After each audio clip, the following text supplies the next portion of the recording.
Well, a very good afternoon to you, and welcome to this live broadcast of the Senate on this 14th day of November, the year 2023. This is a live broadcast that is brought to you by the Parliamentary Broadcasting Unit in partnership with the Kenya Broadcasting Corporation.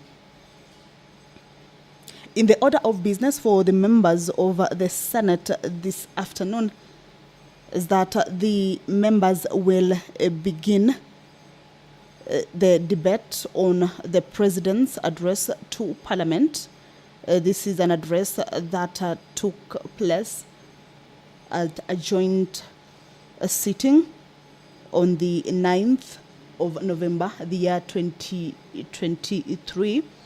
And today, the members will beginning day one of a debate on that particular address to Parliament by the President of the Republic of Kenya, His Excellency, the President, Dr. William Ruto.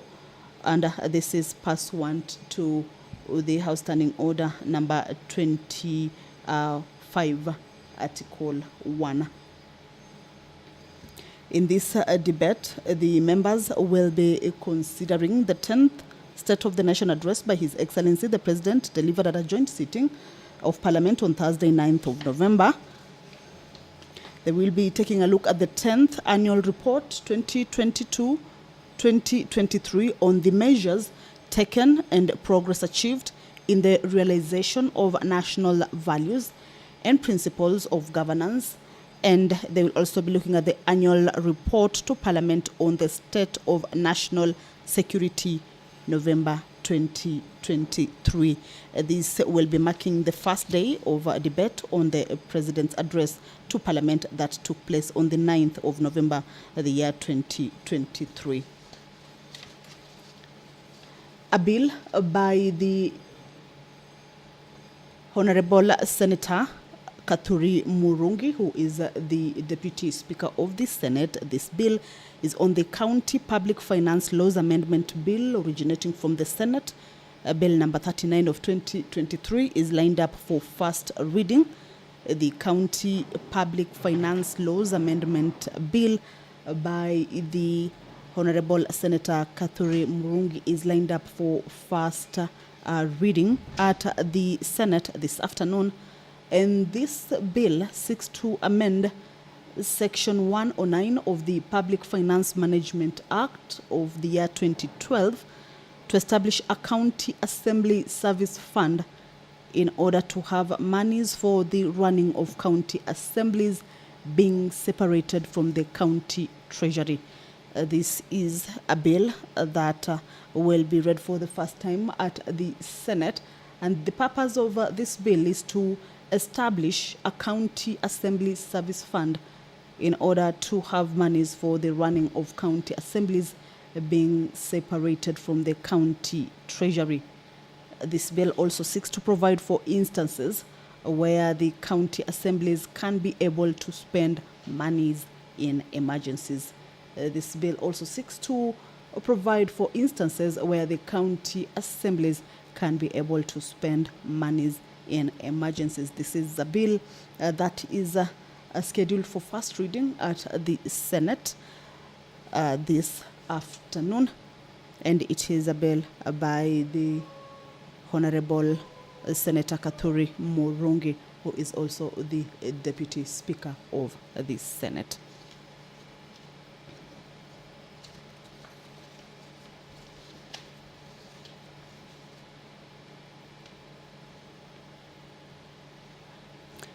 Well, the Honorable Senator Veronica Maina has stepped into the chambers. Allow me to hand you over to this live broadcast, brought to you by PBU in partnership with KBC. Almighty God, we beseech you to behold with your abundant favor and blessings as your servants whom you have been pleased to call to leadership positions in this republic. We seek guidance to treat and consider all matters that shall come under our deliberation in so just and faithful a manner as to advance the peace, prosperity, and welfare of our country and of those whose interest you have committed to our charge. Amen.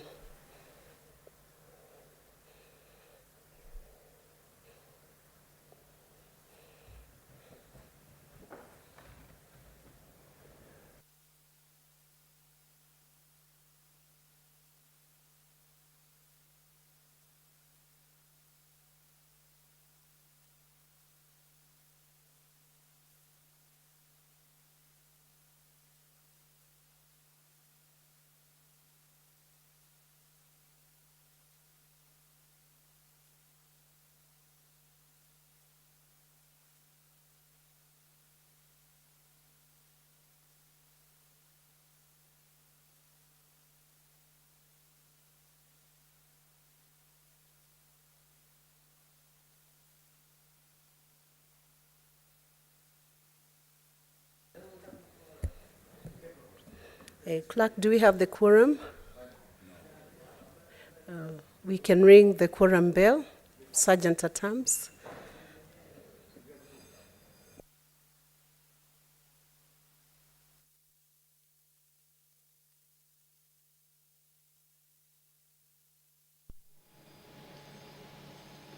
The quorum bell is currently underway. This follows the fact that the House lacks the requisite quorum at the commencement of House business. 15 members, as per this standing order, are required to be seated in the chambers at the commencement of House business, and this is pursuant to the House Standing Order number 40. And if the quorum is not present, then the Speaker or the Chair will direct that the quorum bell be rung for 10 minutes. Of course, this is to alert any honorable member who is within the precincts of Parliament and yet to make his way to the chambers. Then he or she may be able to make their way to the chambers to enable the House achieve the required number of honorable members inside the chambers for the commencement of the House business. That is the Majority Whip, Honorable Boni Halwale, who is also the Senator for Kakamega County, has made his way into the chambers. And of course, we will be expecting him to be able to whip the other members who might be still not inside the chambers to be able to get into the chambers. We can also see Honorable Senator Esther Okinyuri there. So right now, the members are required to be able to make their way to the chambers, of course, to enable the House achieve that required number as per the House Standing Order for the commencement of the House business.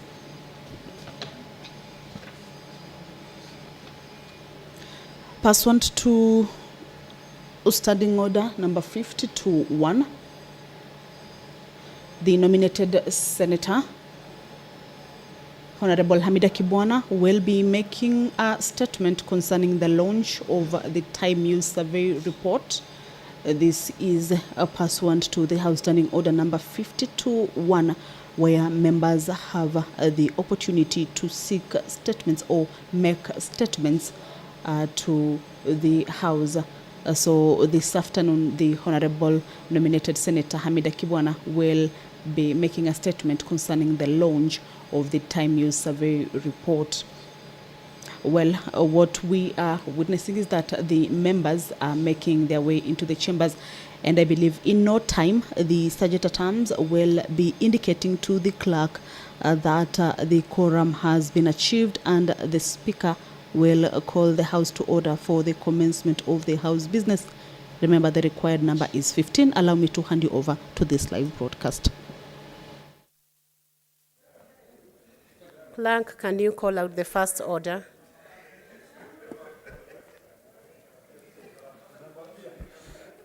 Order number 1, administration of oath. Next order. Order number 2, communication from the chair.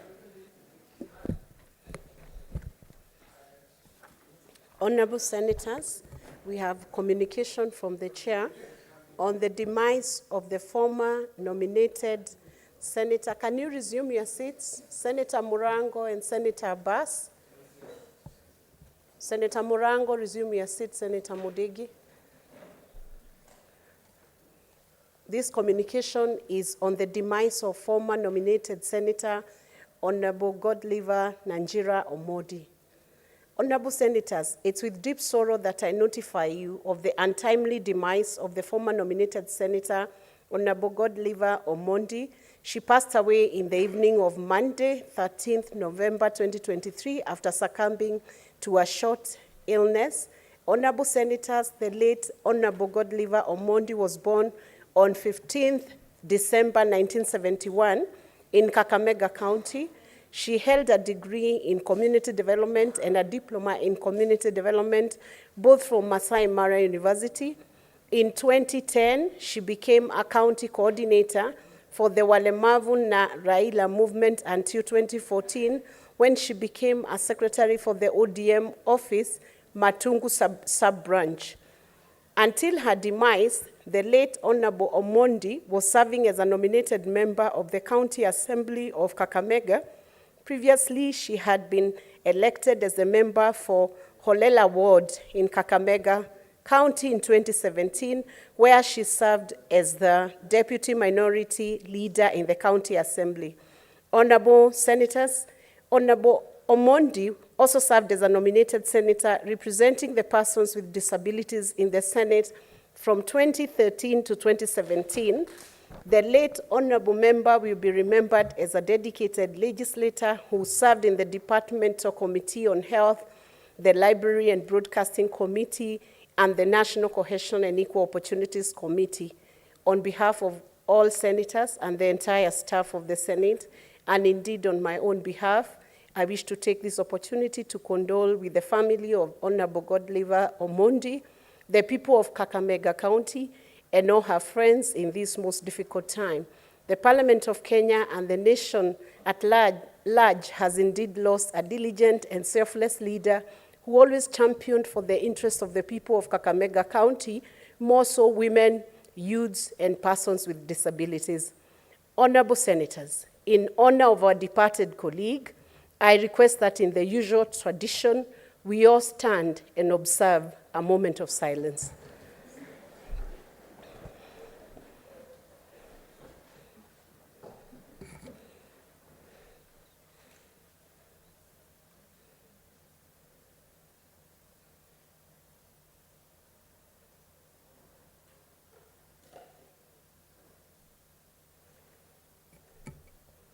May the soul of the late Honorable Godliver Omondi rest in eternal peace. You may resume your seats. Thank you. Next order.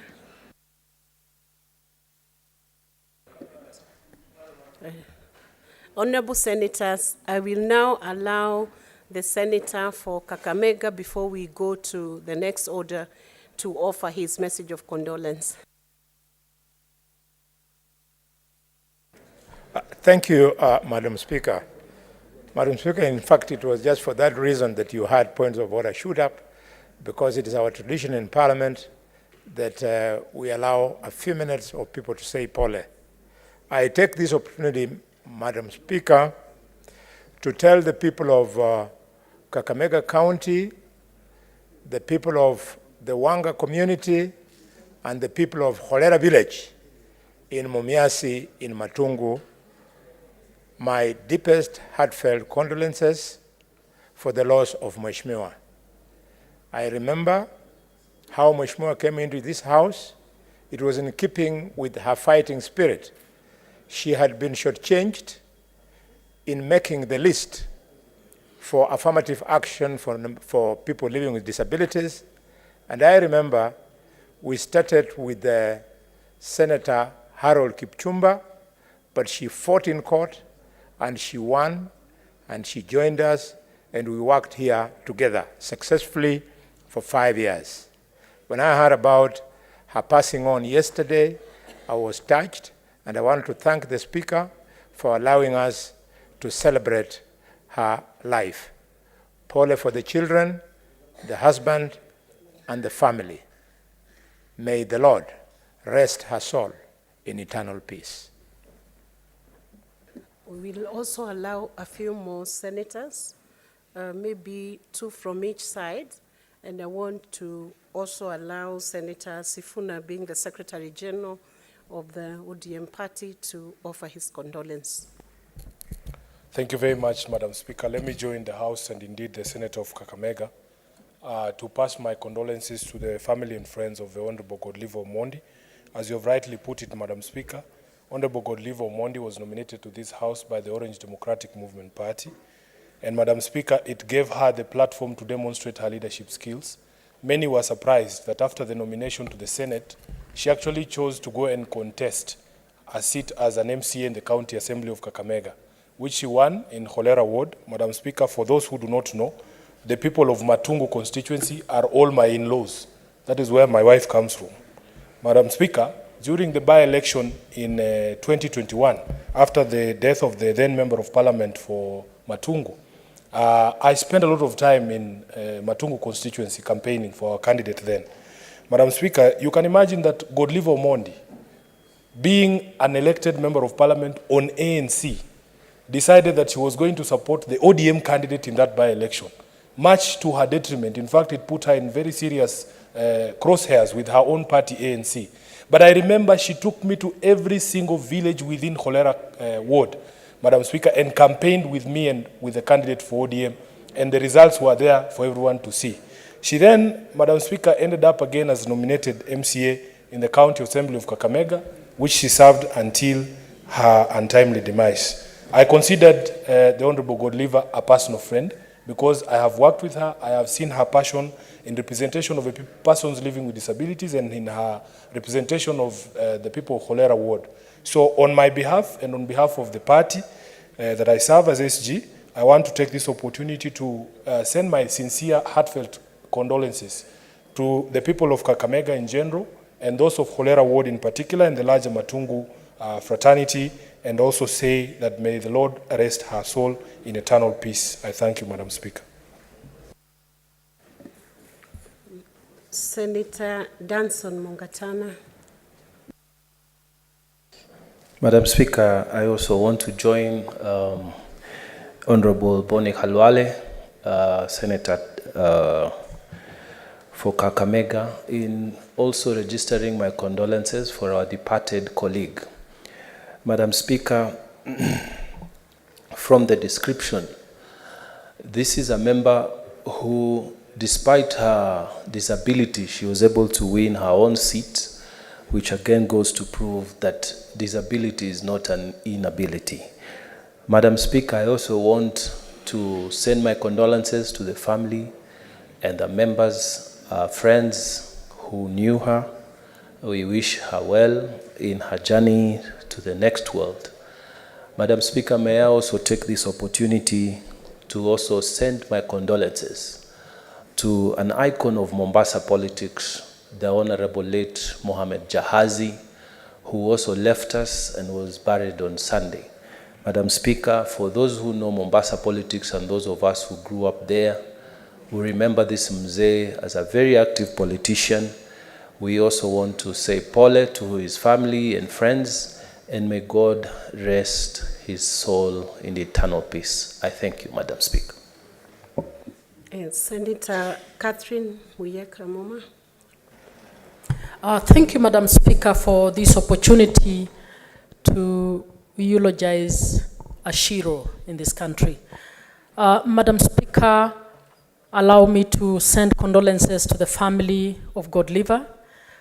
I knew Godliver when I was at the CIC as a commissioner for the Commission for the Implementation of the Constitution, and we had a workshop at the Lillian Towers when she raised the issue of being on the party list ahead of the senator who had been nominated. And I remember telling her, I went to her and I told her, you must go to court and fight this, because the party list's requirement is that the person ahead, they cannot nominate a person below you and leave you. And she asked me, are you sure they will do anything about it? And I said, please go to court. And she went to court, and she actually won the case, and she was nominated to this house. Madam Speaker, when she went on to run in Horera and won, I was so impressed because, as you know, the politics of this country, it is violent, it is too competitive, but Godliver was able to go and compete and do well. As Senator Sifuna puts it, we campaigned with her in Matungu and she was fearless. Madam Speaker, all I'm saying is that she is a great example that disability is not inability, and I hope that in memory of Godliver, we will have more persons with disability, particularly women with disability, coming out to participate in the political arena and represent the way she did. Thank you, Madam Speaker. Senator Esther Anyeno Kenyuru. Thank you, Madam Speaker. I also wish to join Senator Boni in sending my deepest condolences to the family, friends, people of Kakamega for the loss of Honorable Godliver. I might not know very much about her, but from the descriptions given, she's a good example of someone who's used the affirmative position constructively to impact society. And you see, she even went ahead after getting the affirmative position to be elected, being in Senate, being as member of County Assembly, and now nominated. I think we have a taste of all those ends. I'm inspired by how, despite being able differently, she was able to go beyond what ordinary people think that once you're nominated, there's least contribution for you to make other than be a flower girl. May her soul rest in eternal peace. Thank you, Madam Speaker. Senator Osotsi. Madam Speaker, let me also join my colleagues to send my sincere condolences to the family, friends, relatives, and the people of Kakamega County for the loss of Honorable Godliver Omondi. Godliver was a personal friend and a political associate. Madam Speaker, when I was the Secretary General of ANC, I was very, very active in poaching members from other parties. And one of the people I poached from ODM then was Honorable Godliver Omondi, who was a senator. And Godliver came to me and said that I do not want to be a member of parliament or a senator, I want to be an MCA. And Madam Speaker, at that point in our party, we had a controversy on how to choose one aspirant, one candidate among several aspirants who are fighting each other. There were around 15 of them, led by former MP Honorable Murunga. So I tried to convince her to contest for Matungu parliamentary seat, and she said, no, I want to be an MCA. And many people never understood why she wanted to be an MCA. But Madam Speaker, I want to confess that she made a huge contribution in the County Assembly of Kakamega. She put in more energy, put in more tranquility, and Kakamega County Assembly was one of the mature assemblies in this country, courtesy of the contribution of Godliver Omondi. So I have lost a friend, a political associate, and even when I was facing tribulations as a nominated member of parliament in ANC, Godliver Omondi was one of the people who stood with me strongly and openly, despite her disability, to say that we need democracy in this party. When we were not offered that democracy, we all left and joined ODM openly in daytime. And we went to campaign for an ODM candidate in Matungu with Godliver Omondi, even though we were members of ANC. So I have lost a political friend and associate, and I want to join the family to say that we will stand together at this very difficult moment that we have lost our good friend, Godliver Omondi. May the Lord rest her soul in eternal peace. Senator Wakoli Wafula, and then we'll wind that session with Senator Asige. Asante Mheshimiwa Spika kunipa nafasi hii kuwapa pole familia, watu wa Cholera Ward, watu wa eneo bunge la Matungu kwa kumpoteza mheshimiwa shupavu. Mheshimiwa Spika, nimewahi kukaa katika vikao mbalimbali na mheshimiwa marehemu ambaye licha ya ulemavu wake wa kimaumbile alikuwa mkamilifu wa fikra na mweupe wa moyo, na yale yote aliyoweza kufanya katika eneo lake la uwakilishi. Mheshimiwa Spika, mashinani walimwenzi, walimpenda, na kukata kwake kamba, Mheshimiwa Spika, ni pigo kwa demokrasia na uwakilishi wa wanawake katika uongozi wa nchi hii. Kando na viongozi wanawake ambao hawajibiki kimaadili na tabia zao, Mheshimiwa Godliver alikuwa na familia, aliwapenda wanawe, alipenda mmewe, alipenda kanisa, na yeye ni kielelezo cha wanawake ambao wamedhihirisha kwamba ukimpa mwanamke nafasi, familia itakuwa imara, mwelekeo utapeanwa na matokeo yataonekana. Kule anakokwenda mkononi mwa Maulana, amwambie mwana wa Mungu Yesu kwamba sisi tulio hai tutaendelea na msalaba huu wa shida na mahangaiko duniani, lakini tunaamini lisilowezekana na binadamu kwa Mungu linawezekana. Godliver, safiri salama, tutakutana baadaye. Asante Mheshimiwa Spika. Senator Asige. Thank you very much, Speaker.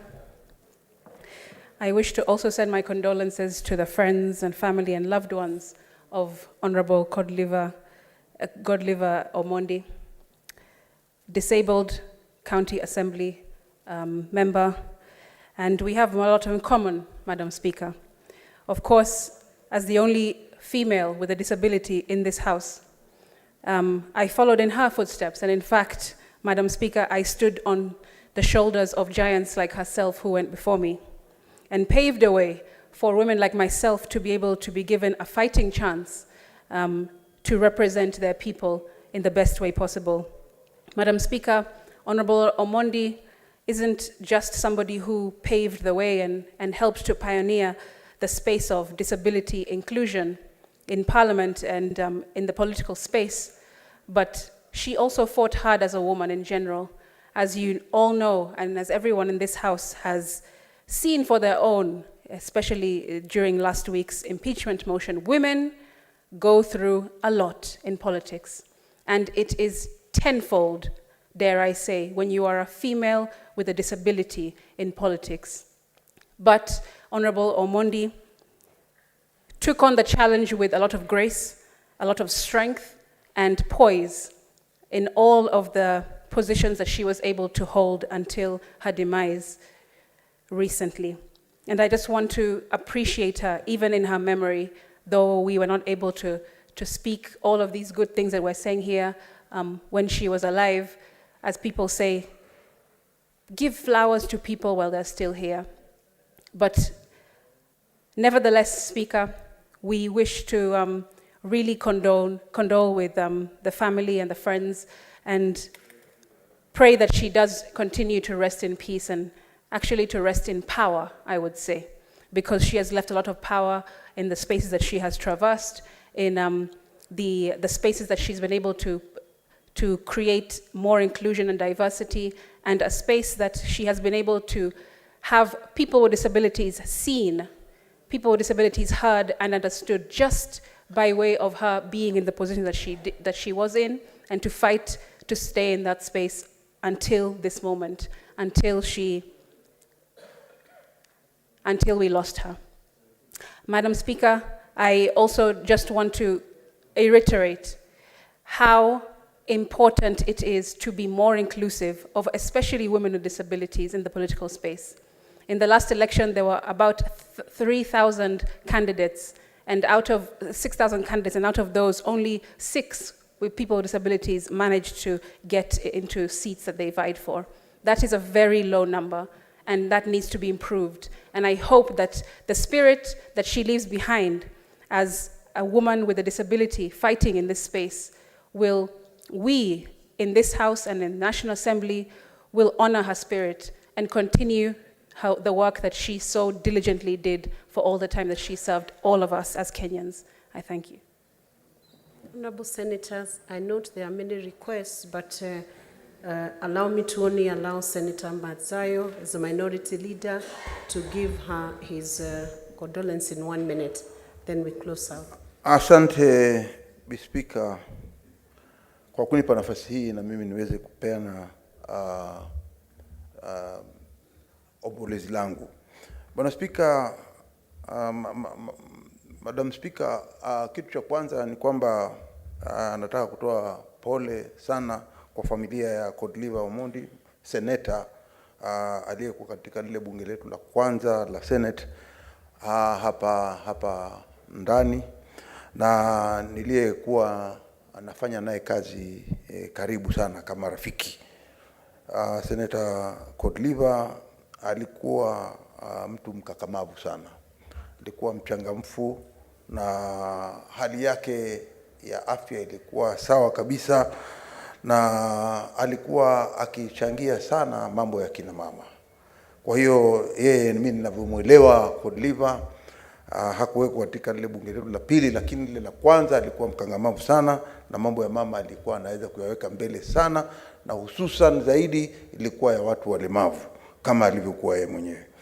Mwenyezi Mungu amechukua roho yake. Kiumbe chake amekwenda nacho mwenyewe, alimleta hapa akiwa na sababu na amemchukua akiwa na sababu. Sote sisi ni kuweza kukubali aliopitisha Mwenyezi Mungu. Kitu tunafanya ni kuwaombea wale waliobaki nyuma, familia yake, marafiki zake, wawe na moyo wa kuwa na faraja ili waweze kupita mtihani huu kwa hivi sasa. Sisi letu tuliobaki hapa katika bunge letu la Senate, kama sisi watu ambao tunamfahamu, ni kumuomba Mwenyezi Mungu ailaze roho ya marehemu mahali pema walipolala wema. Asante, Bi Speaker. May her rich legacy live on. May her soul rest in peace. Clerk, let's have the next order.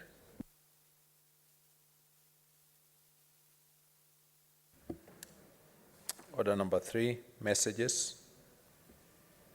Order number 4, petitions.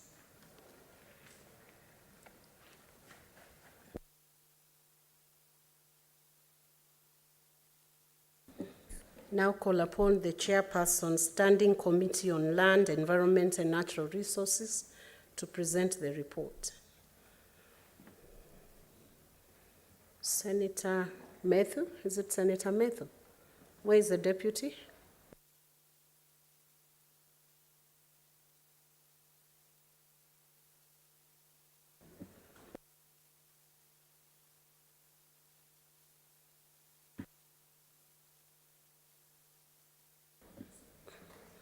Are you Chairperson, Standing Committee on Labor and Social Welfare, to come forward and present their report?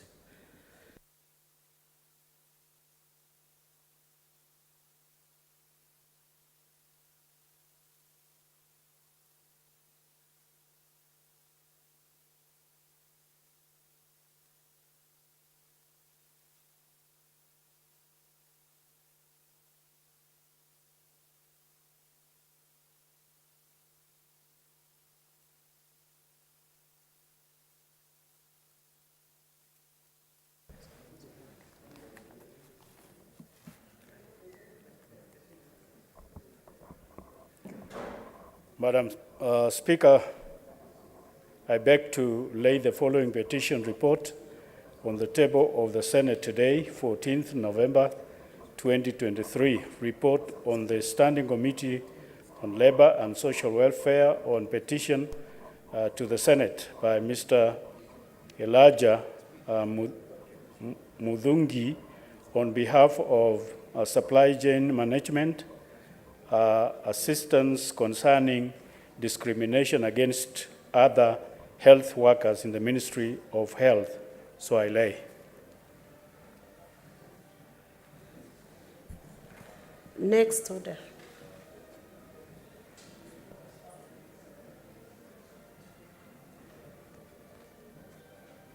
Senator Murgo, you can speak into that report. Okay.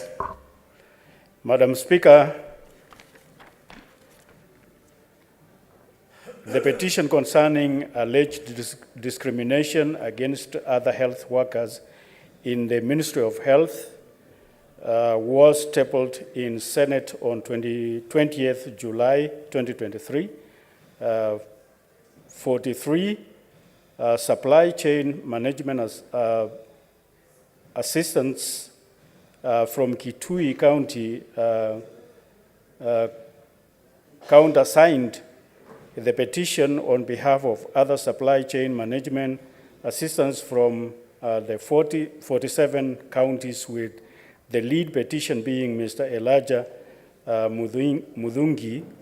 The petitioners were concerned that the SCMA deployed across all the county governments, including health facilities where they offer essential services such as receiving, storing, issuing pharmaceutical and non-pharmaceutical items, among other duties, being on call all weekends and holidays, and during emergencies are not considered for allowances, despite the compendium of remuneration and benefits for the public service of December 2022 requiring that all health workers receive health service allowances and extraneous allowances. The petitioners then prayed to the Senate to address the grievances and ensure that the SCMAs deployed in health facilities in the country, counties benefit from health services allowances and extraneous allowances, and no health worker is discriminated upon. The petitioners also wanted the Senate to compel the Ministry of Health to develop policy guidelines geared towards recognition of SCMAs attached to the health departments across the country. Madam Speaker, the committee made the following observations during the interventions with the petitioners and other stakeholders, who include the Ministry of Health and the Council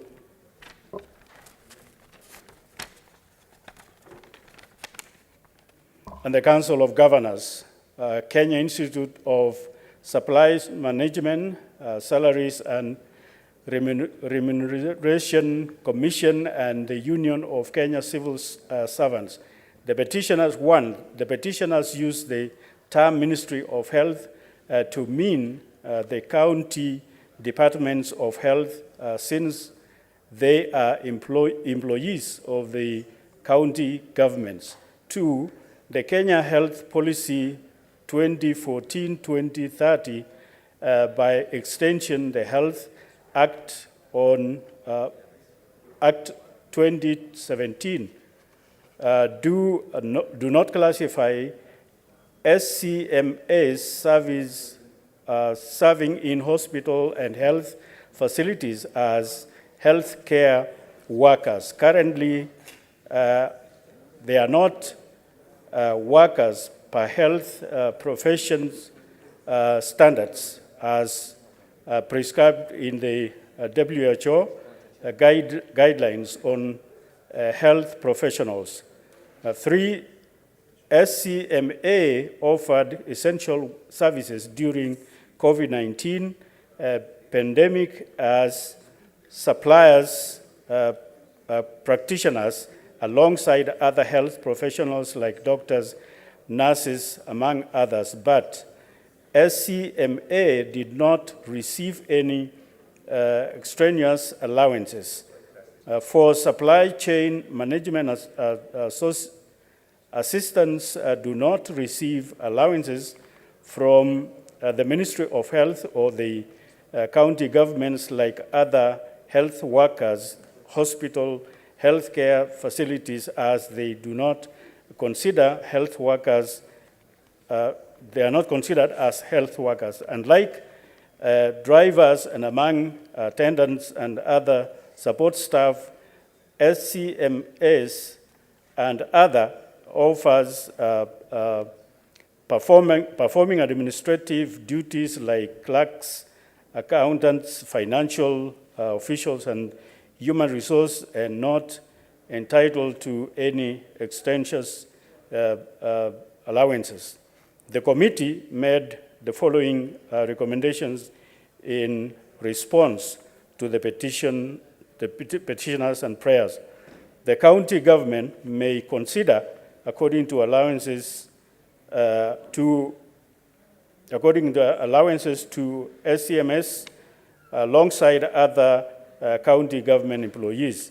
The Ministry of Health should operationalize the Kenya Health Services Intergovernmental Consultative Forum, Kenya Health Human Resource Advisory Council, and the Kenya Health Professional Oversight Authority established the Health Act 2027 with immediate effect, and submit a report to the House within 3 months upon tabling of this report. And 3, the Ministry of Health convey governments and SRC should streamline allowances of all workers in the health sector. Madam Speaker, pursuant to the Standing Order 238, I table this report on the petition concerning alleged discrimination against other health workers or Supply Chain Management Association. Thank you. Thank you, Senator. Senator Wahome, can you step in for the chairperson, Standing Committee on the Land, Environment, and Natural Resources, and present the report?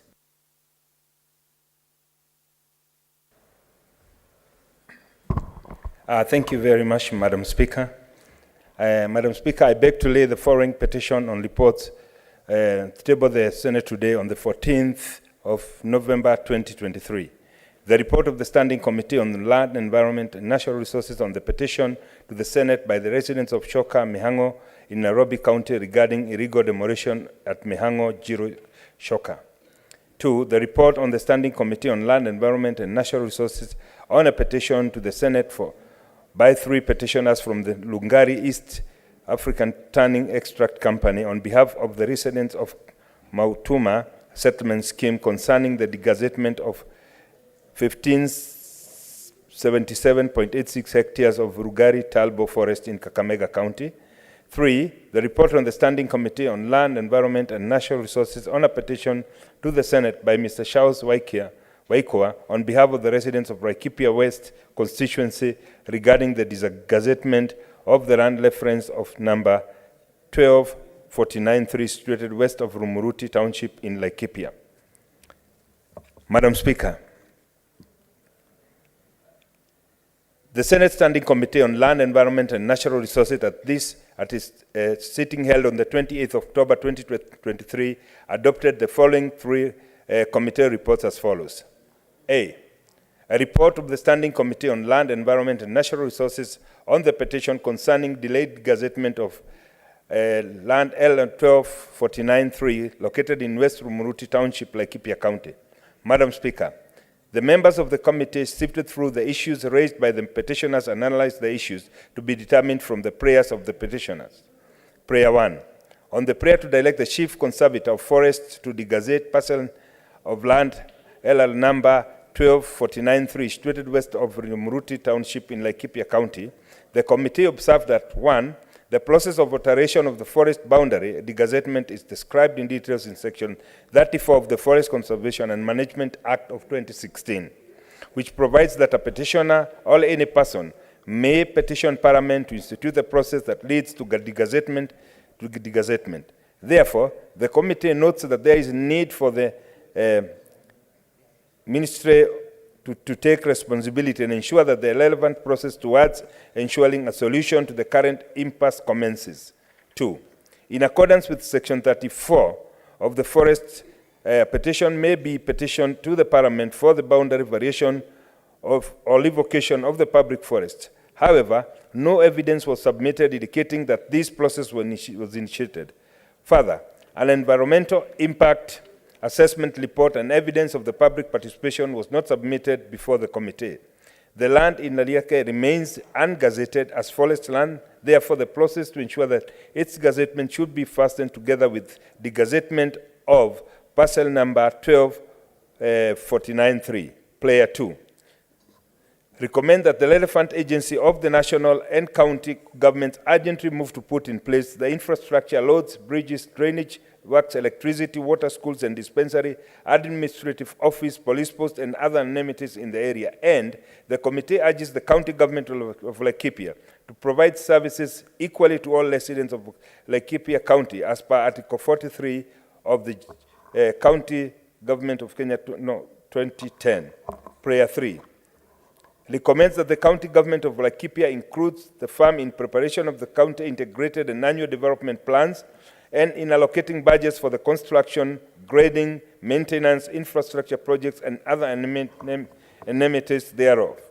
The committee observes that similarly, as it is the second player, the committee observes that the county government should ensure that services are offered and all budgets and plans are aligned to cater for the persons residing in the said land parcel. Committee's recommendation. Madam Speaker, from the foregoing, the committee recommends that, in accordance with Section 36 of the Forest Management Act, the KFS should immediately initiate and commence the process of degazettement of the land parcel Rumuruti, parcel number 12493, being an extension of 149 hectares from Rumuruti Forest. Gazettement of Larike Forest Block number 2467/1 that is set to now benefit the Kenya Forest Services with 127.3 hectares, being an addition to the Larike Forest. The county government of Laikipia should embark on ensuring that services are offered to the residents residing in this parcel as Article 43 of the County Government of Kenya indicates, including aligning the county integrated and annual development plans to ensure the area is also developed. The committee recommends that the report on the progress be tabled before the committee within 3 months of tabling this report. B. The report on the Standing Committee on Land, Environment, Natural Resources on the petition concerning illegal demolition of Mihango Jiro Shoka. Madam Speaker, the members of the committee sifted through the issues raised by the petitioner and as the issues to be determined from the prayers of the petition. Prayer 1. That this petition be dealt with immediately in view of the urgency of this matter and the seriousness of the issues raised. The committee observed that the subject matter of the petition pertained to matters that were actively in court. As such, in accordance with the Standing Order 103-2, the petition was deemed sub judice. Consequently, the committee resolved to suspend its deliberation on the petition. Prayer 2. That the National Land Commission be compelled to issue Shoka resident with the deeds.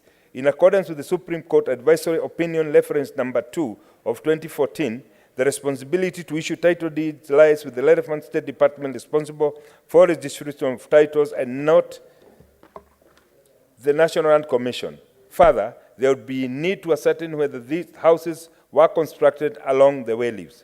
Prayer 3. That the Speaker of the House and or the relevant committee of the House invoke their mandate and duty to summon the Cabinet Secretary for Energy and Petroleum. By letter reference as stated, dated 16th August 2023, the committee invited the Cabinet Secretary and Minister of Energy and Petroleum to a physical meeting with the committee to respond to matters raised in the petition. The committee's recommendation. Madam Speaker, from the foregoing, the committee recommends that in view of the fact the issue of the petition is made before a court of law, the matter is considered sub judice pursuant to Senate Standing Orders 103, subsection 2, and as such, the consideration of the petition is deferred pending the determination of the court. Report of the Standing Committee on Land, Environment and Natural Resources on the petition concerning delayed gazettement of 1577.86 of land in Lungari, Talbo. Madam Speaker, the members of the committee sifted through the issues raised by the petitioner and analyzed the issues. It will be determined from the prayers of the petitioners. Prayer 1, that this petition be dealt with immediately in view of the urgency of this matter and the seriousness of the issues raised. The committee acknowledges the gravity and the urgency of the issues raised in the petition. It is particularly observed that process of degazetting Lugari Talbo forest land had been initiated but was not seen through into completion, further exhibiting the uncertainties faced by the residents. The immediate attention and resolution of this matter, therefore, is paramount, both in the best interest of justice and the welfare of the affected residents. Prayer 2, that the Speaker of the House invoke his mandate and duty to call for the recommendation of the Ministry of Environment, Natural Resources through the Kenya Forest Service to enable resolution by the Parliament of the disgazettement of the 77.86 hectares of Rugari constituency, Kakamega County.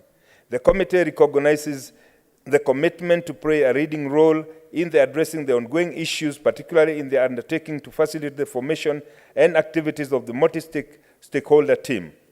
The establishment and facilitation of the multi-stakeholder team as proposed by the ministry should serve as a critical step in ensuring the rights and the interests of the petitioners are realized. While the approval of the degazettement had been previously recommended, the committee urges immediate action from the ministry in accordance with the provisions of Section 34 of the Forest Conservation and Management Act.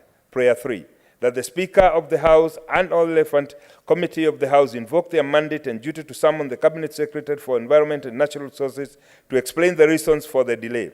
By the letter reference Senate to the Minister, dated 23rd June 2023 and 4th July respectively, the Ministry of Environment was requested for rescheduling of the meeting and via the letter to the Senate dated 25th July 2023. The Cabinet Secretary was represented by the Principal Secretary, Mr. Gitonga Mugambi, who appeared before the committee on Thursday, 3rd August 2023 with apologies from the Cabinet Secretary.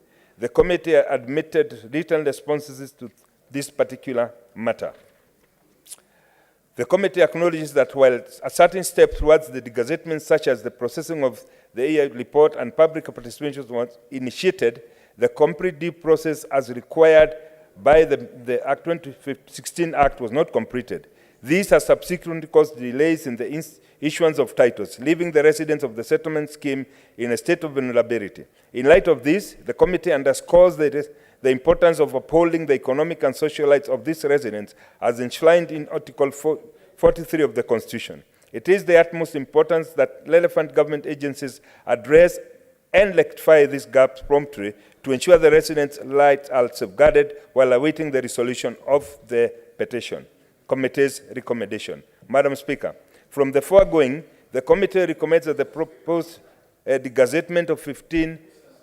Madam Speaker. Senator Wamatinga. So, sorry. Let me apologize. I will let you get away with that. I had not the time I was walking in, your eyes were fixed to the... Oh, sorry, Mr. Speaker. Proceed. Mr. Speaker, the foregoing, the committee recommends that the proposed degazettement of 1557.36 hectares of Talbo Forest Reserve comprising the Matuma Settlement Scheme in Lugari, Kakamega County be processed in accordance with Section 34 of the Forest Conservation Management Act. Noting that the process had been initiated, the committee further recommends that the Ministry of Environment, Climate Change and Forestry fast-track this process and reports progress within 3 months following the adoption of this report. Mr. Speaker, I beg to table. Next order, Clerk. Order number 5, papers. The Majority Leader.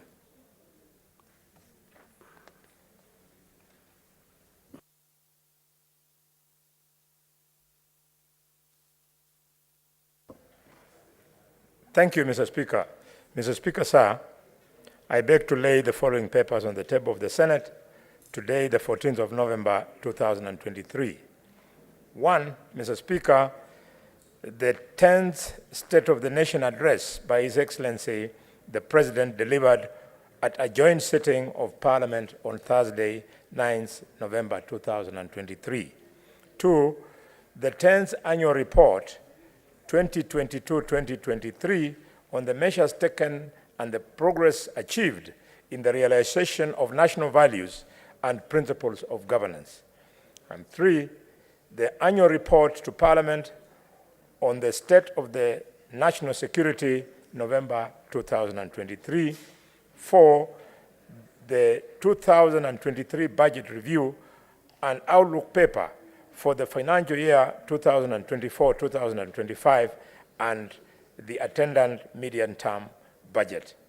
5, report of the Auditor General on the financial statements of the Inganga Level 4 Hospital, County Government of Kitui for the year ended 30th of June 2022. 5, report of the Auditor General on the financial statements of the Kaui Level 4 Hospital, County Government of Kitui for the year ended 30th of June 2022. And 7, report of the Auditor General on the financial statements of Migwani Level 4 Hospital in the County Government of Kitui for the year ended 30th of June 2022. And 8, report of the Auditor General on the financial statements of Lumumba Sub-County Hospital, County Government of Kisumu for the year ended 30th of June 2023. And 9, report of the Auditor General on the financial statements of the Kisumu County Referral and Teaching Hospital, County Government of Kisumu for the year ended 30th of June 2022. 10, report of the Auditor General on the financial statements of Kericho County Referral Hospital, County Government of Kericho for the year ended 30th of June 2022. 11, report of the Auditor General on the financial statements of Londiani Sub-County Level 4 Hospital, County Government of Kericho for the year ended 30th of June 2022. And 12, report of the Auditor General on the financial statements of the Kwale Sub-County Level 4 Hospital in the County Government of Kwale for the year ended 30th of June 2022. And 13, report of the Auditor General on the financial statements of the Lungalunga Sub-County Hospital, County Government of Kwale for the year ended 30th of June 2022.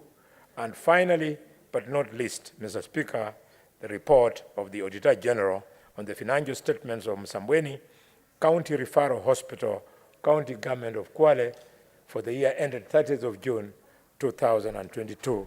And Mr. Speaker, sir, I do lay the papers. Next order, clerk.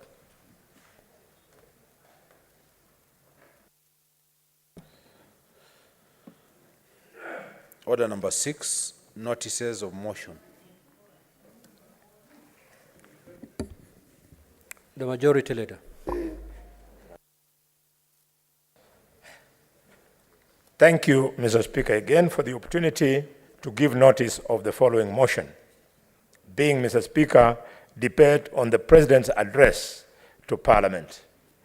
Mr. Speaker, that pursuant to Standing Order number 25-1, the thanks of the Senate be recorded on the exposition of public policy contained in the address of His Excellency, the President, delivered on the 9th of November 2023, and further, that the Senate notes the following reports submitted by His Excellency, the President, in fulfillment of Article 132(1) C and 247 of the Constitution, which were laid on the table of the Senate, which are being laid on the table of this Senate today on Tuesday, 14th November 2023. These are, 1, the 10th State of the Nation address by His Excellency the President, delivered at a joint sitting of Parliament on Thursday, the 9th November 2023,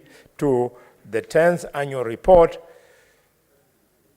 2022-2023 on the measures taken and progress achieved in realization of the national values and principles of governance. And finally, Mr. Speaker, sir, the annual report to Parliament on the state of the national security, November 2023. I thank you. Next order.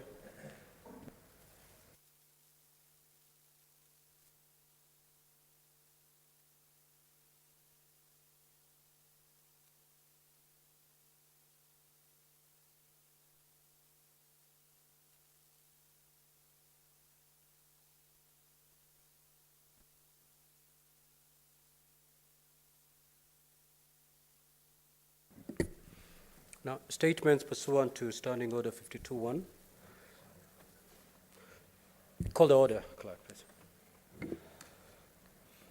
Order number 7, questions and statements. Statement pursuant to Standing Order 52-1. Senator Hamida Kibwana, she has requested that the same be deferred, so it is so deferred. Statement pursuant to Standing Order 53-1. Senator S.C. Okenyuri.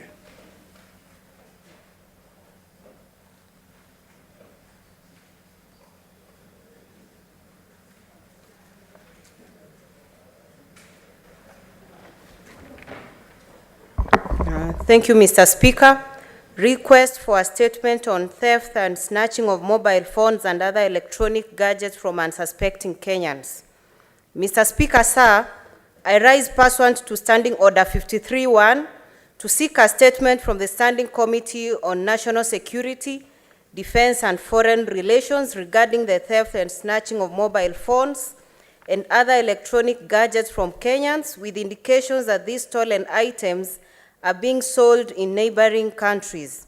In the statement, the committee should, 1, provide a report on the trend in street muggings and home burglaries from 2020 to date, specifically focusing on incidents involving the snatching of mobile phones and theft of household electronics.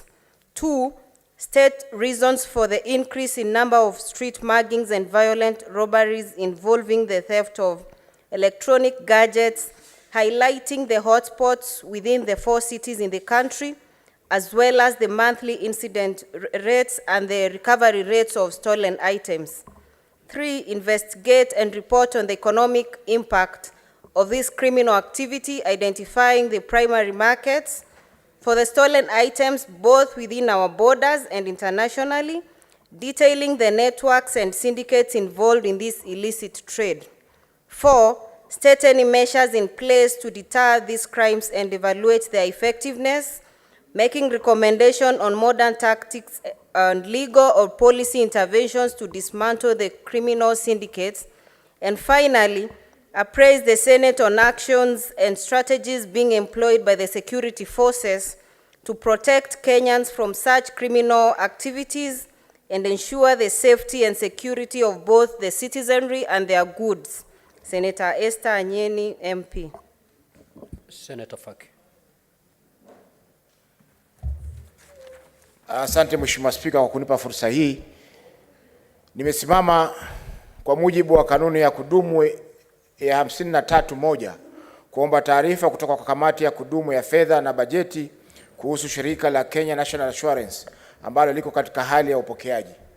Mheshimiwa Spika, katika taarifa hiyo kamati yaangazia yafuatayo: yaarifu Seneti kuhusu hali halisi ya upokeaji huo ilipofikia wakati huu katika shirika hilo, ikieleza iwapo kumekuwa na maendeleo katika hali yao ya kifedha na shughuli zao kwa jumla. Pili, eleze kwa nini maskota wanaoishi katika ardhi iliyoko Mombasa kwa Bulo, kaunti ndogo ya Nyali, inayomilikiwa na shirika hilo wameshindwa kuuziwa ardhi hiyo, ilhali mwekezaji mmoja wa kibinafsi anayedai kulipa 20% ya bei hiyo ya ununuzi alishindwa kununua ardhi hiyo. Asante Mheshimiwa Spika. Senator Eddie Okech.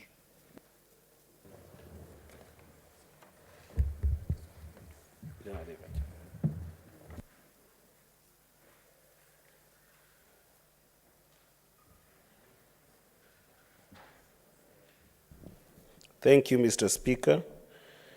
Mr. Speaker, sir, I rise pursuant to Standing Order number 53-1 to seek a statement from the Standing Committee on National Security, Defense and Foreign Relations regarding the Kenya Defense Forces KDF recruitment of General Service Officers, GSO, cadets, that is regular and graduate degree holders, specialist officers, general duty recruits, tradesmen and women, and defense forces constables in 2022 and 2023.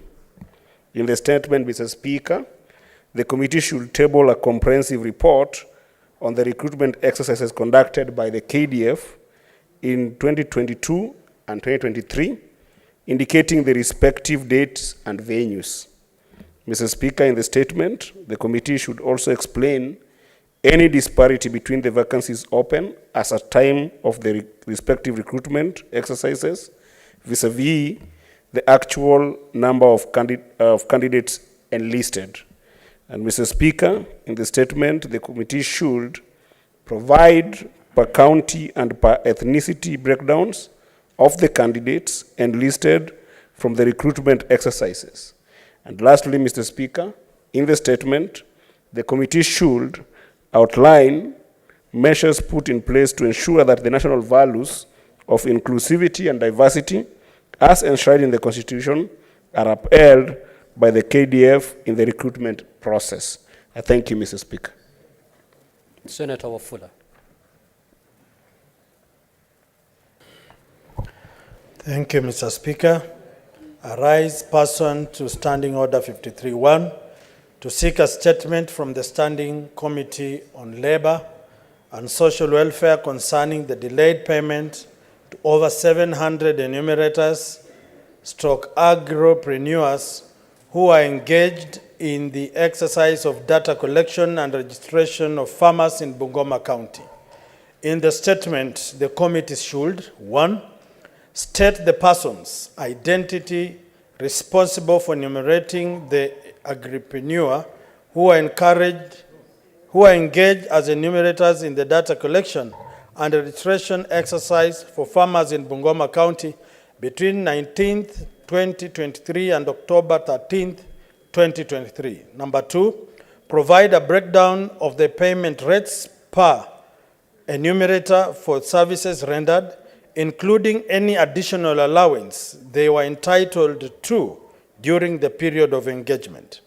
3, explain whether the funds earmarked for the exercise were released by the Treasury and any reasons for the delay in payment to the entrepreneurs or enumerators, clearly stating when they should expect to be paid and outlining any plans in place to prevent such delays in future.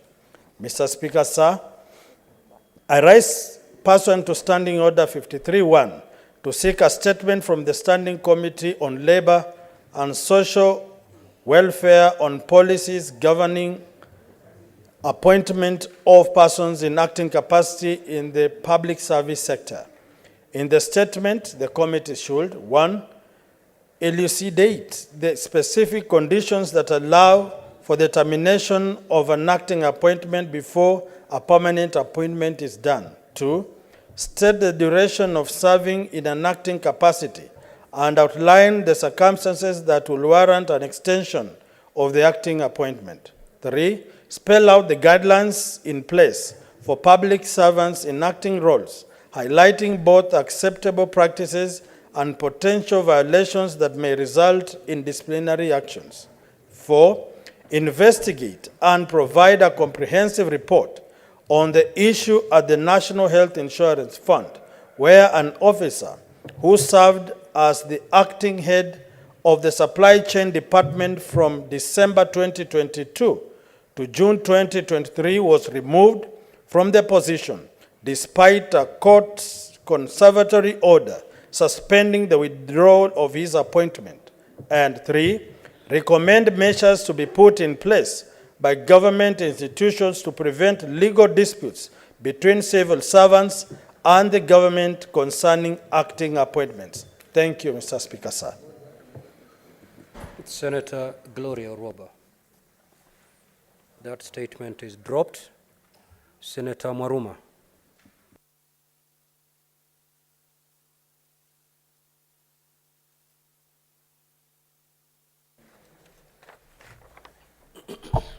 Thank you, Mr. Speaker. I have 4 statements. Allow me to go through all of them. The first one, Mr. Speaker, is on the implementation of the presidential directive on lowering the entry requirements for diploma teacher training programs. Mr. Speaker, sir, I rise pursuant to Standing Order 53-1 to request a statement from the Standing Committee on Education on the implementation of the presidential directive on lowering of entry requirements to diploma teacher training colleges. In the statement, the committee should, 1, confirm whether the Ministry of Education has implemented the presidential directive on lowering of entry requirements to diploma teacher training programs to a mini grade of C plain and C plus in the 2 teaching subjects. 2, confirm whether the ministry is aware that colleges are unable to implement the presidential directive owing to the absence of a circular to enforce the presidential directive. 3, indicate whether the circular will be issued and subsequently communicated to colleges. And 4, provide a list of colleges that will now offer diploma courses in secondary education while indicating their areas of specialization for both arts and science subjects following this directive. Statement number 2 is on pending bills in Taita Taveta County. Mr. Speaker, sir, I rise pursuant to Standing Order 53-1 to seek a statement from the Standing Committee on Finance and Budget on the status of pending bills in Taita Taveta County. In the statement, the committee should, 1, provide a list of all suppliers, the cost of goods supplied and services rendered, amounts paid, and outstanding payments from financial year 2017-2018 to date, stating reasons for the non-payment of any outstanding bill. 2, outline the county government's plan to settle the pending bills while indicating the proposed budgetary allocation per financial year for the pending bills. 3, confirm whether the presidential directive in 2019 on settlement of pending bills was implemented by the county government while presenting a record of the suppliers' amounts already disbursed and the amounts outstanding. And 4, explain how the 420, I think it should be 424,110,000 released to the county government via the Treasury Circular dated 11th December 2019, designated for pending bill payment settlements, was utilized, providing a comprehensive list of suppliers, the respective amounts paid, and the validated bill settlement plan that prompted the release of these funds. Mr. Speaker, the third statement is on the completion status of Voi Girls School in Taita Taveta County. Mr. Speaker, sir, I rise pursuant to Standing Order 53-1 to seek a statement from the Standing Committee on Education concerning the status of completion of the construction of Voi Girls School in Voi Sub-County of Taita Taveta County. In the statement, the committee should, 1, disclose the funds allocated to the county by the Kenya Railway Corporation for the relocation of Voi Girls School to pave way for the construction of the standard gauge railway SGR, detailing any financial transactions and agreements made in the process.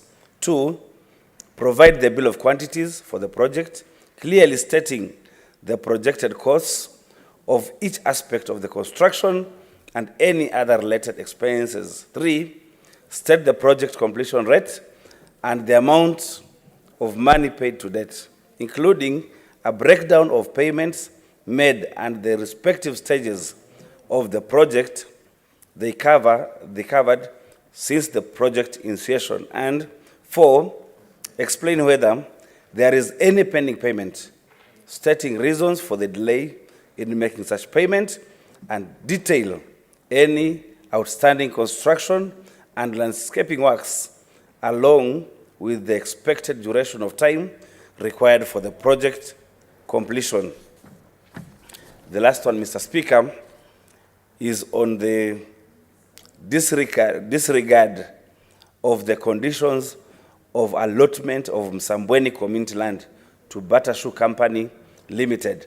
Mr. Speaker, I rise pursuant to Standing Order 53-1 to seek a statement from the Standing Committee on Land, Environment and Natural Resources regarding the disregard of the conditions of allotment of Msambweni community land in Voi Sub-County, Taita Taveta County, to Batashu Company Limited. In the statement, the committee should, 1, explain why Batashu Company Limited did not build a factory on the Msambweni community land situated in Voi Sub-County, Taita Taveta County, which was allocated to it, but instead transferred the lease grant to Sparkle Properties Limited in contravention of the conditions of allotment. 2, provide a status update on investigations by the Directorate of Criminal Investigations into the transfer of the lease grant for the land. And 3, outline any measures put in place to ensure that residents of Msambweni who occupy the land are not evicted by Sparkle Properties Limited. I thank you, Mr. Speaker. The statement by Senator Hamida Kibwana is deferred. That is pursuant to the request by the said Senator. Senator Christo Asige.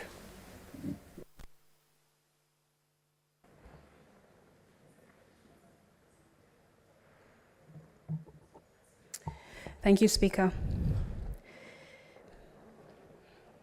I rise pursuant to Standing Order 53-1 to seek a statement from the Standing Committee on Education regarding the prevalence of corporal punishment in our education institutions. In this statement, the committee should explain the justification for the continued use of corporal punishment, though it contradicts the principles outlined in the Constitution of Kenya, specifically provisions of Article 29 of our Constitution, as well as Section 4P of the Basic Education Act, number 14 of 2013. Outline the mechanisms in place for students to report incidences of corporal punishment within education institutions without fear of retaliation or reprisal, and state the safeguards in place to protect witnesses in such cases. Elaborate on the reasons behind the lack of a public decisive action or stance against corporal punishment by the ministry, even though there has been a recent surge in cases that resemble torture, resulting in tragic deaths. These fatalities include young children, including Mike Wanjala, Kevin Kiptanui, Ebi Samuels, and alarmingly, reports suggesting that the actual number of student deaths could be much, much higher, with at least 20 reported only in the last few years. And explain the absence of punitive measures taken against individuals responsible for these corporal punishments, and investigate the factors contributing to this gross lack of accountability. I thank you. Senator Mohammed Chute, you have 5 requests to make. Yes. Take them in that breath. Thank you, Honorable Speaker. I'll go through it very fast. The first one is on the status of court construction projects in Kenya.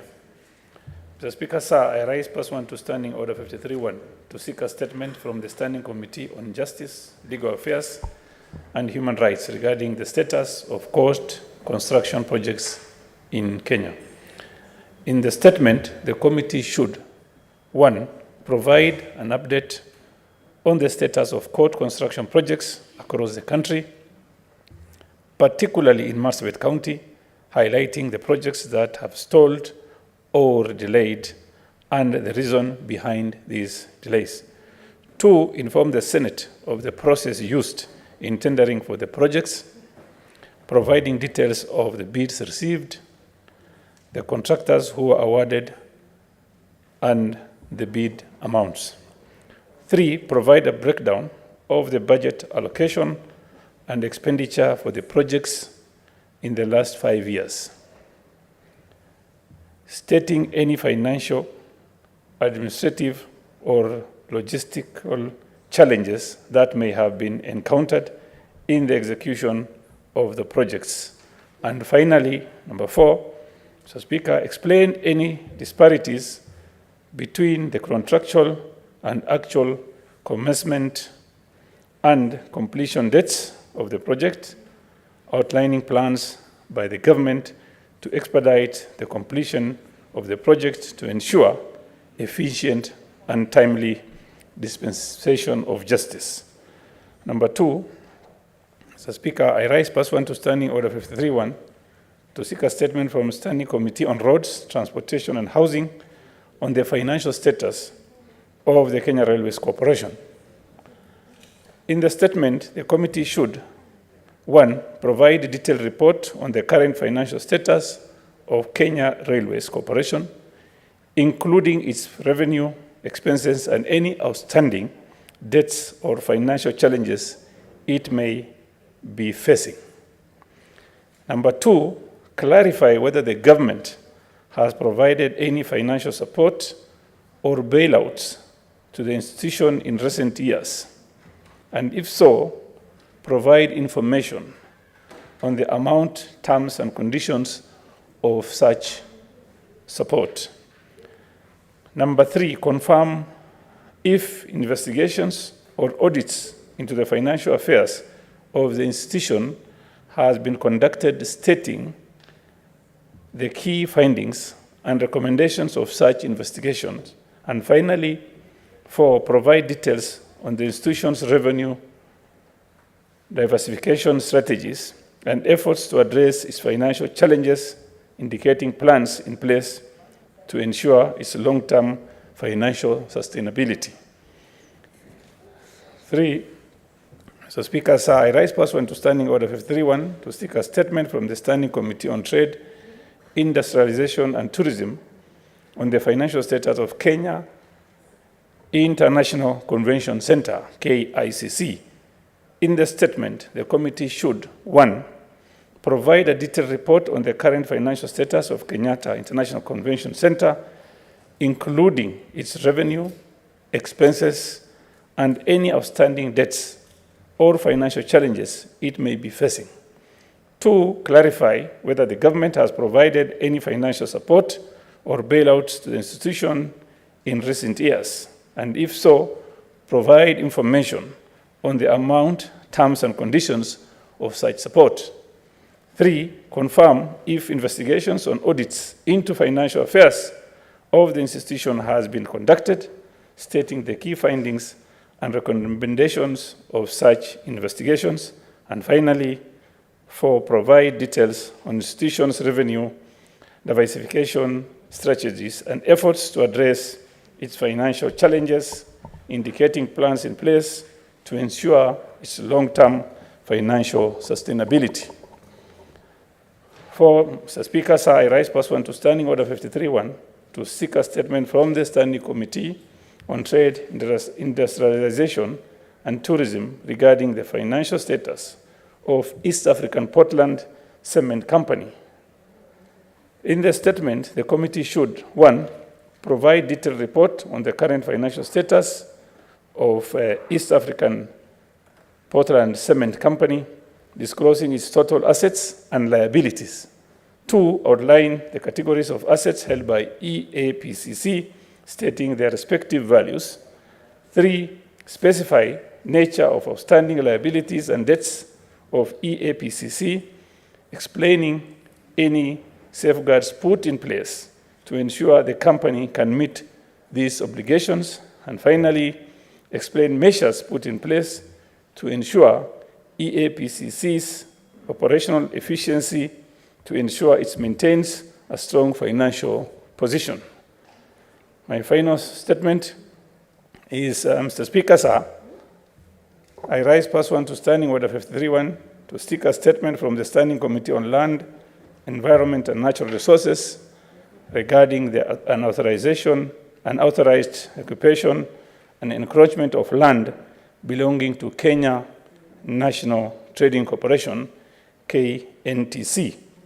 In the statement, the committee should, 1, provide the total acreage of land belonging to KNTC, specifying the location and size of each parcel of land.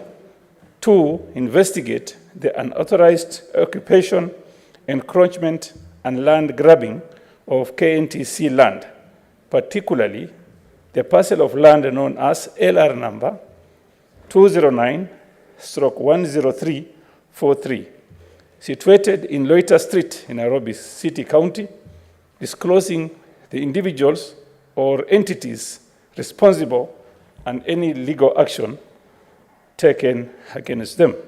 And finally, outline any long-term strategies and policies in place to safeguard public land from illegal encroachment and land grabbing. Thank you, Honorable Speaker. Senator Gloria. Proceed.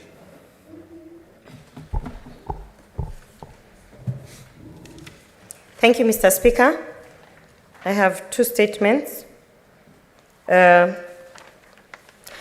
Speaker, I rise pursuant to Standing Order 53-1 to seek a statement from the Standing Committee on Health regarding the mysterious disappearance of one twin at Kayole 2 Level 4 Sub-County Hospital.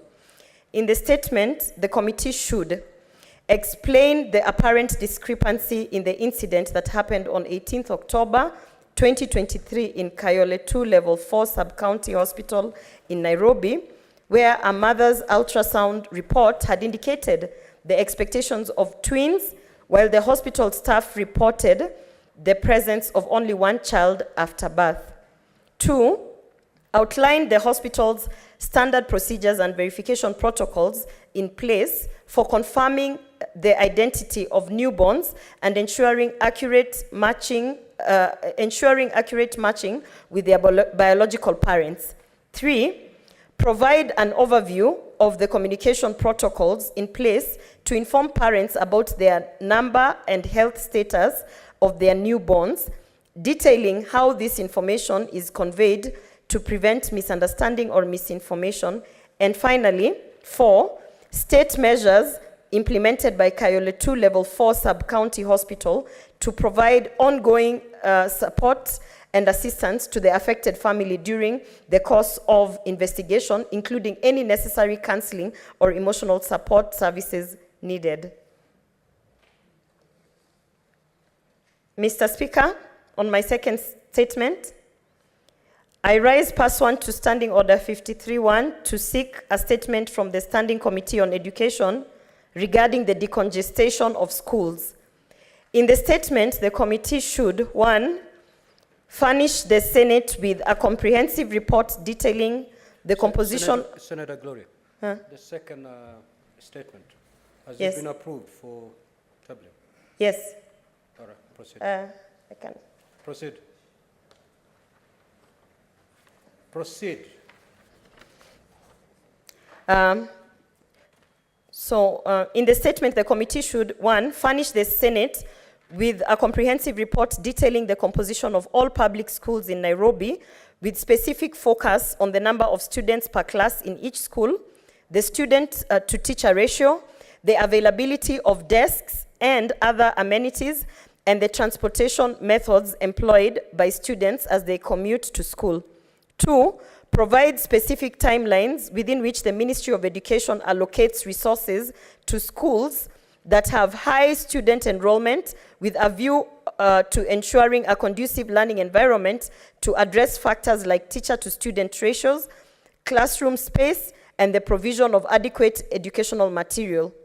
3, state any plans by the ministry to address the incessant infrastructure and capacity challenges faced by schools in Dagoretti North and South, Mathare, and Starehe constituencies, considering the current levels of congestion in primary schools such as Kawangware, Ndurarwa, North High Ridge, Kiboro, and Mathare.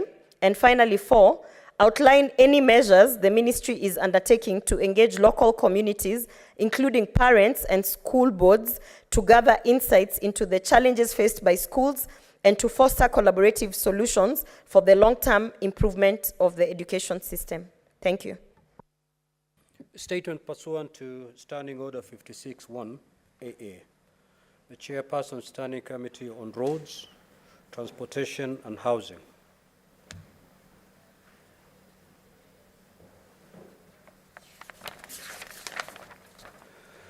Next order.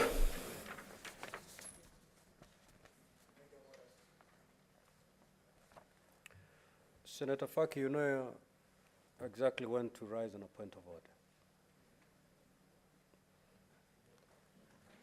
Next order, clerk. It's amazing. Order number 8, the County Public Finance Laws Amendment Bill, Senate Bills number 39 of 2023, first reading. A bill for an Act of Parliament to amend the County Assembly Services Act and the Public Finance Management Act and for connected purposes. Order number 9, the Meteorology Bill, Senate Bills number 45 of 2023, first reading. A bill for an Act of Parliament to provide for the establishment of the Kenya Meteorological Service Authority, regulation, coordination, monitoring, management, provision and control of meteorological services, and for connected purposes. Next order. Order number 10, motion, debate on the President's address to Parliament, first day. Majority Leader.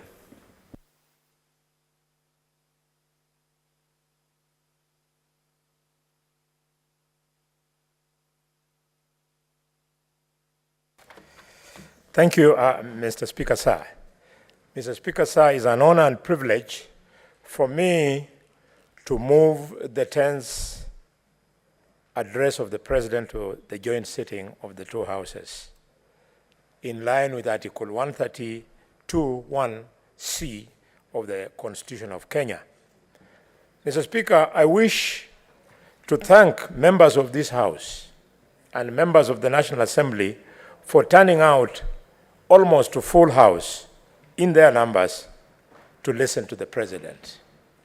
Mr. Speaker, I wish to request this House that spirit should be, if possible, or as much as possible, be kept in ensuring that we debate on this speech. Mr. Speaker, because the speech of the President was both audio, video, and also in draft form, and all members followed it, I don't want to make the mistake of taking a lot of time in moving this motion, walking through the same speech, which members are familiar with. But just allow me to make a few points of highlights. The first one, Mr. Speaker, being the fact that the country was impressed with the President's commitment to the need for us to transform this country in keeping with our bottom-up economic plan. Mr. Speaker. Senator Boni. Yes. You need first start with the motion. Oh, I needed to move the motion. Mr. Speaker, sir, I am extremely sorry. And if you allow me, Clerk, I would like to read the motion before I move it.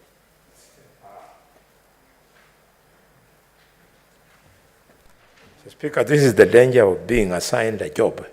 You are excited to finish. But if it was me coming in my seat, I would have started by what I did. So, Mr. Speaker, sir, I move the motion.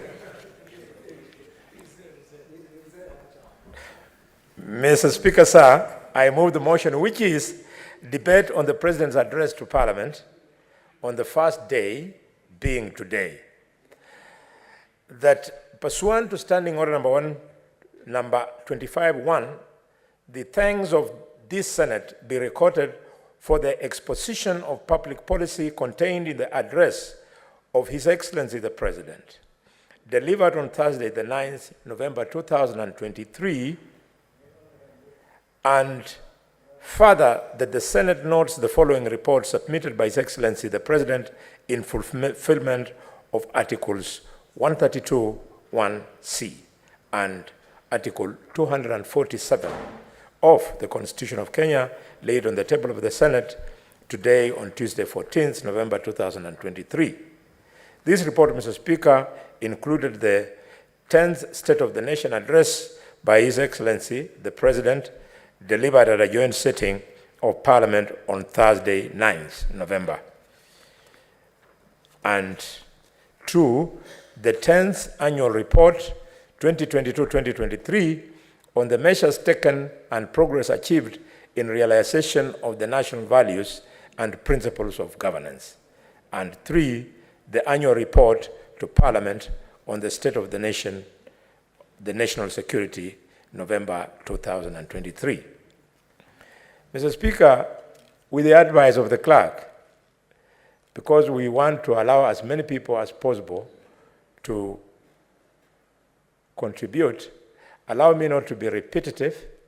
What I had said in the 3 minutes earlier to apply during record of Hansard, copy and paste, so that I can move to the next point.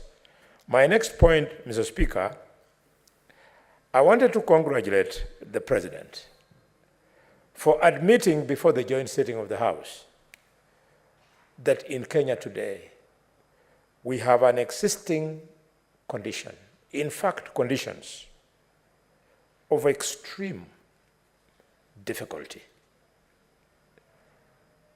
There is extreme difficulty in the country.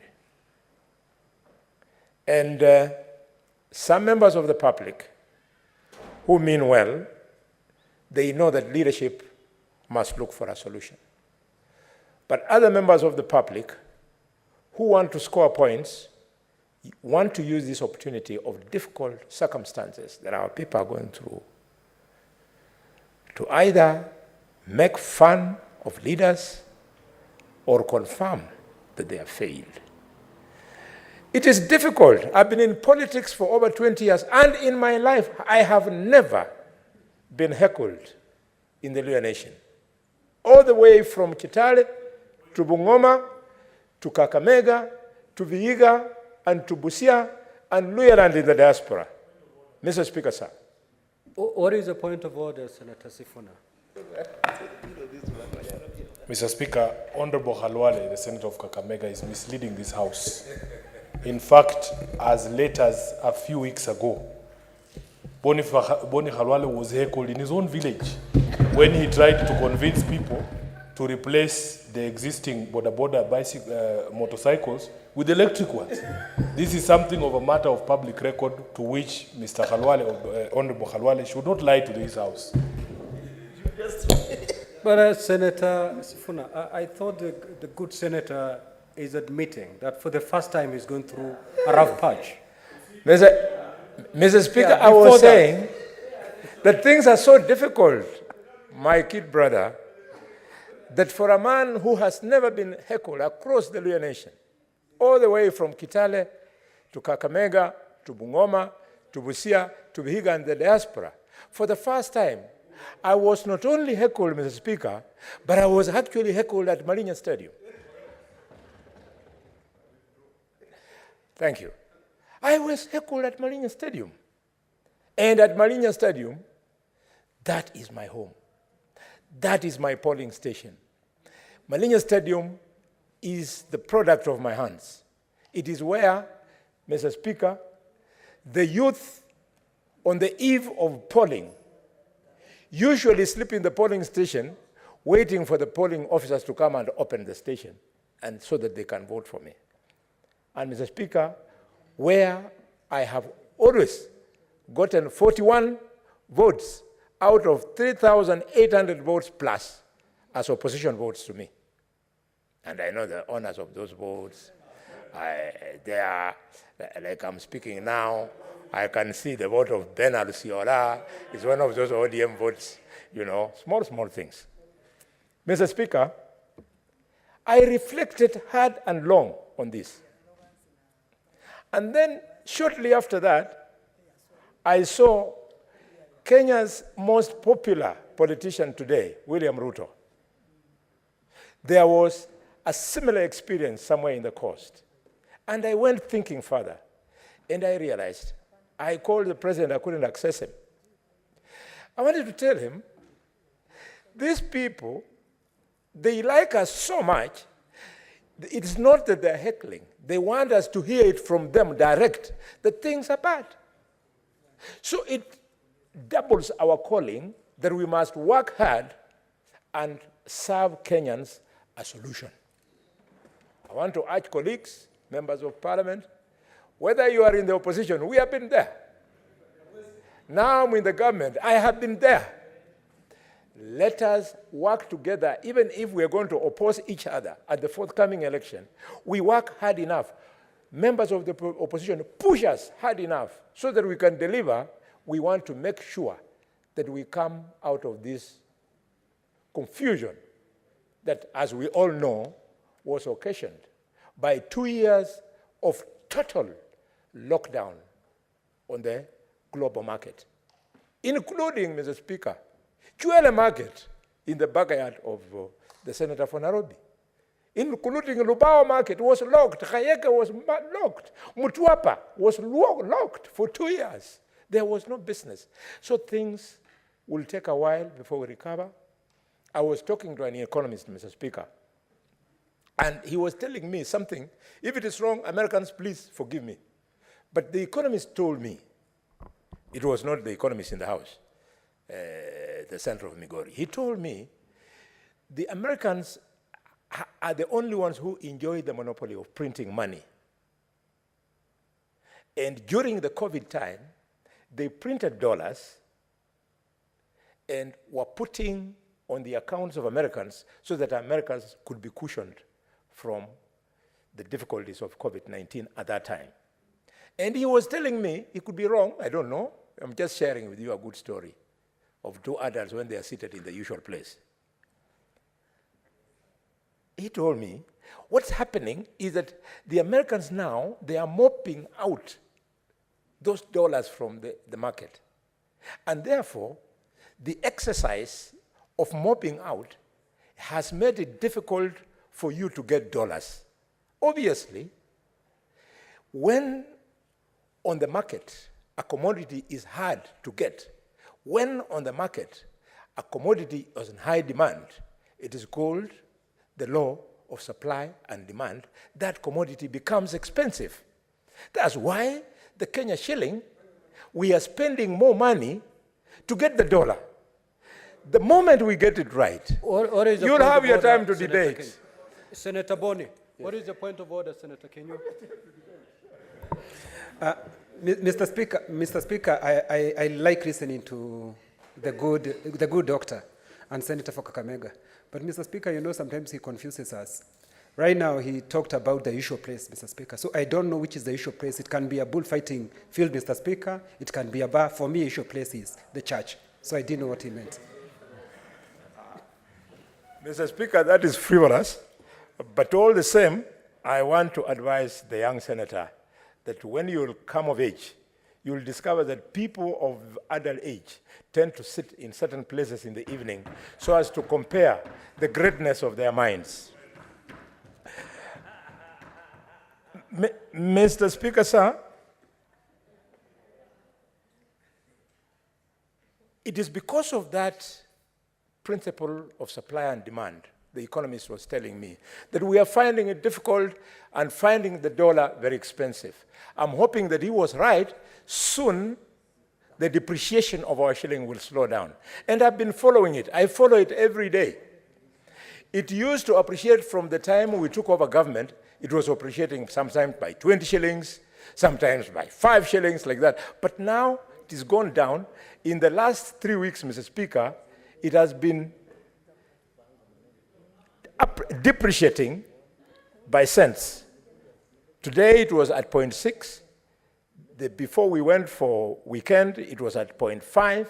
Earlier on, it was 0.3. So we're doing well. And we would like to encourage Kenyans that you allow the things that the president spoke to, that we put in place for us to ensure that our country recovers. And by the way, my dear colleagues, able friends from the opposition, we gave you a chance to tell Kenyans how you'd fix it. And you told us we were not doing it well. What were we doing? We were giving cheaper fertilizer. Now down from 7,000 to 2,500. And you told us that could not be the magic bullet.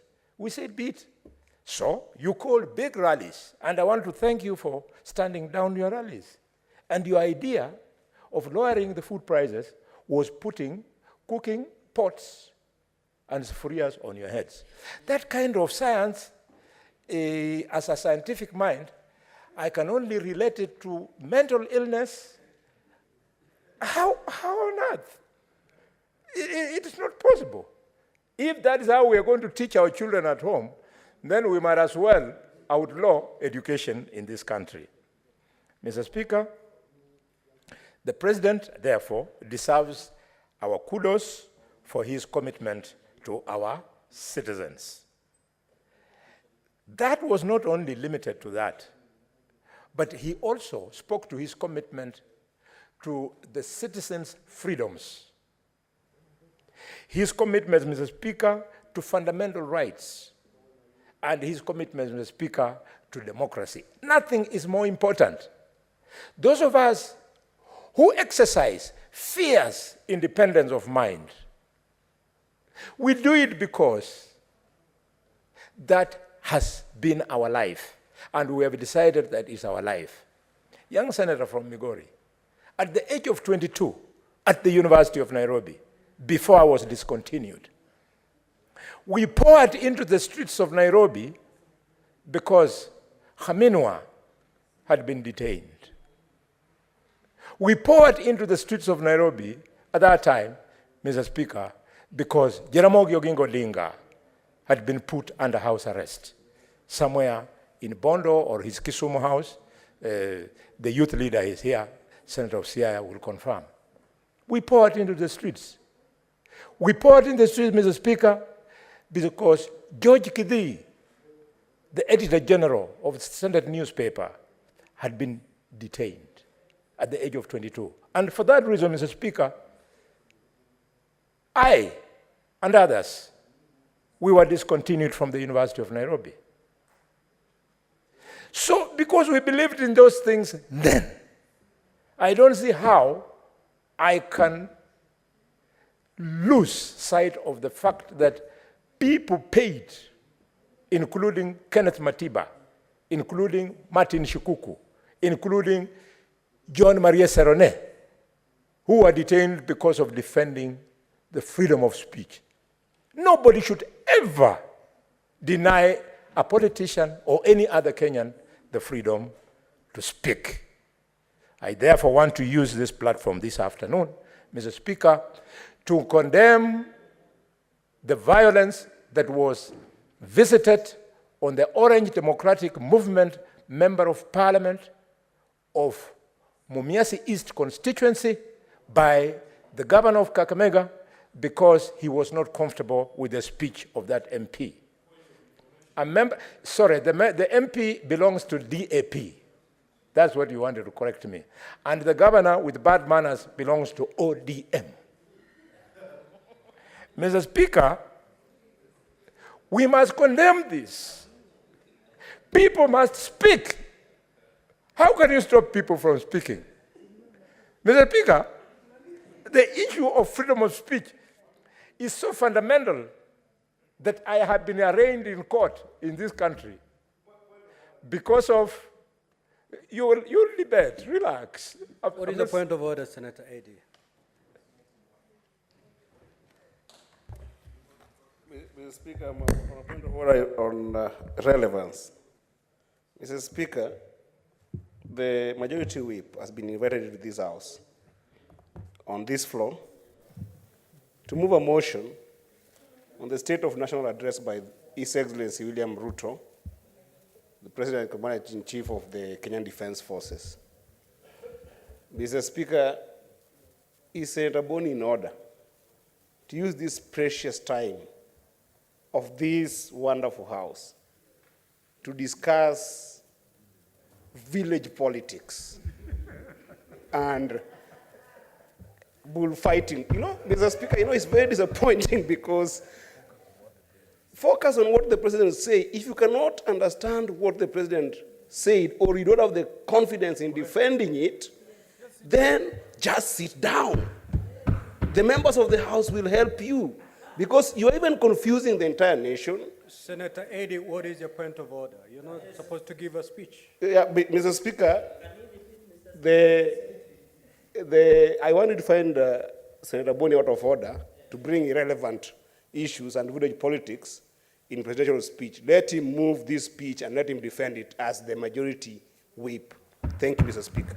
Senator Eddy, one of the aspects as contained in that particular speech by the president are the freedoms we enjoy, including the freedom of speech. And that's why Senator Boni was giving an example.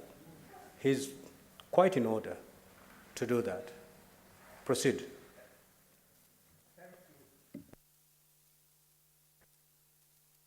Thank you, Mr. Speaker. Mr. Speaker, I wish to be very humble. My son, it's always good, Mr. Speaker, for refer to your colleague as the Honorable Senator. Mr. Speaker, I'm sorry to call him my son because he has got the handsome, youngish face of Tigana. So I thought he was Tigana, my son. I wish to recall. Mr. Speaker, it pays in your first term in Parliament, and my age mate, Oburu is here. Senator Oburu will confirm to you that it pays to spend some little time to learn. On the exposition of the speech of the president normally makes bullets. If you go to bullet 10, it will call your point of order to shame. Because in bullet 10, the president speaks to citizens' freedoms and fundamental rights, and he says they lie at the heart of the enterprise and democracy.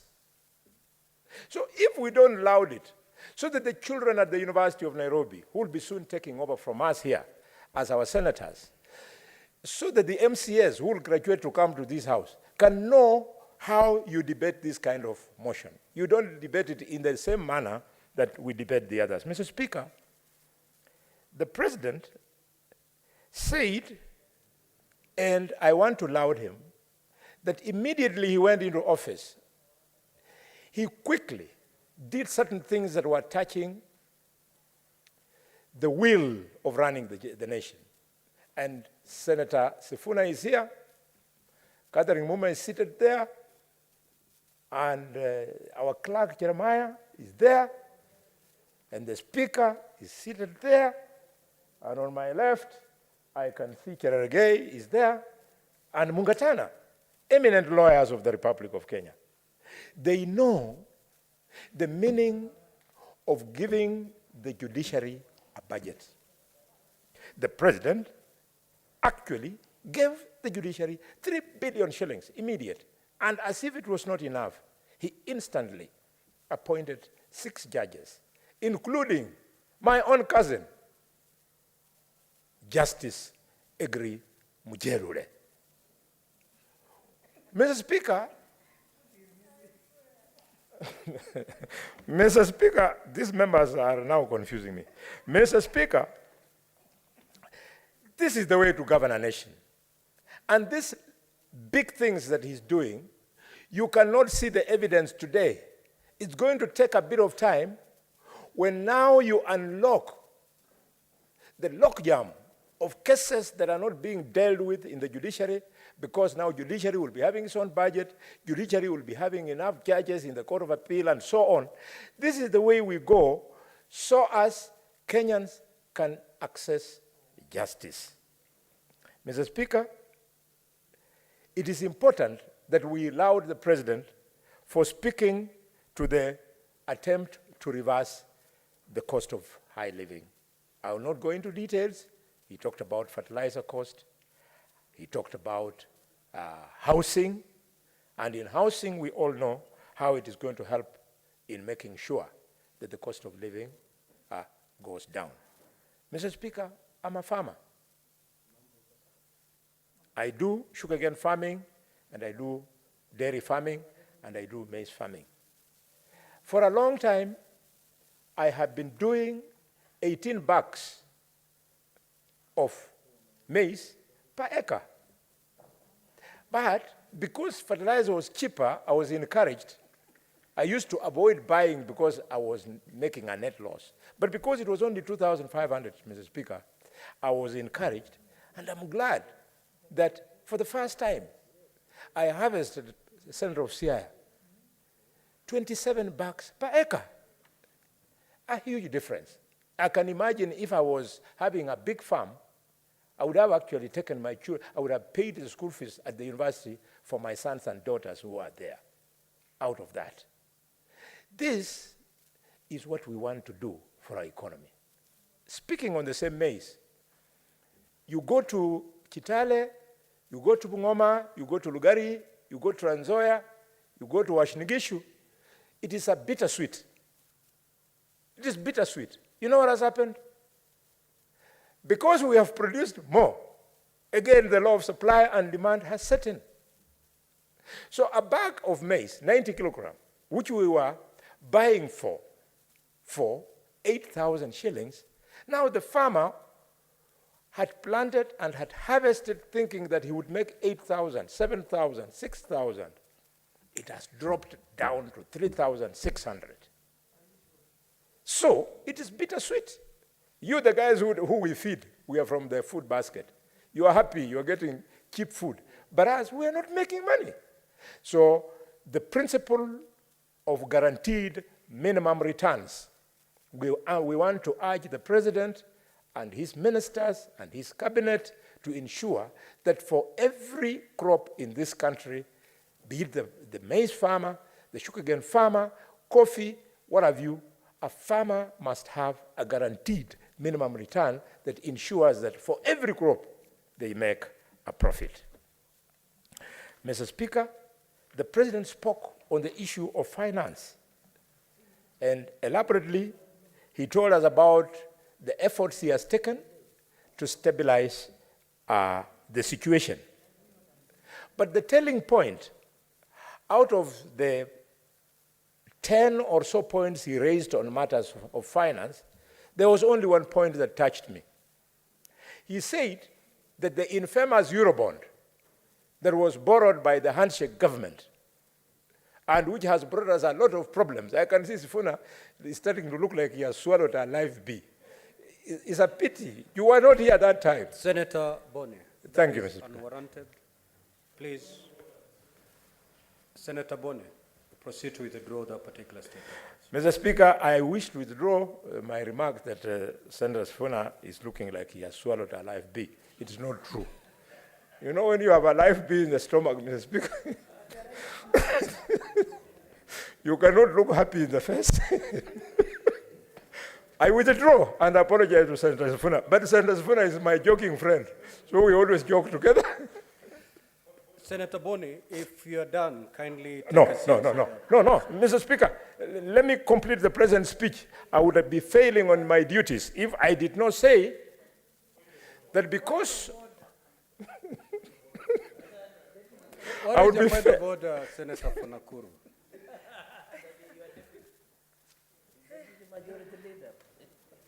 My good friend, Boni Halwale, if I didn't know you more, I would have said you've taken that changa from the Kakamega. But I think now I'm on the other side saying, Senator Funakuru, can we take... what is the standing order that you're anchoring your point of order? Affected.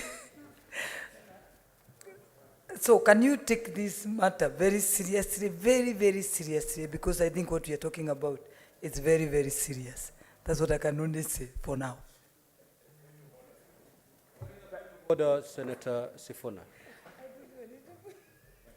Mr. Speaker, correct me if I'm wrong, but there has been a previous ruling of the chair that in fact there has never existed in the history of our republic a government called or known as the handshake government.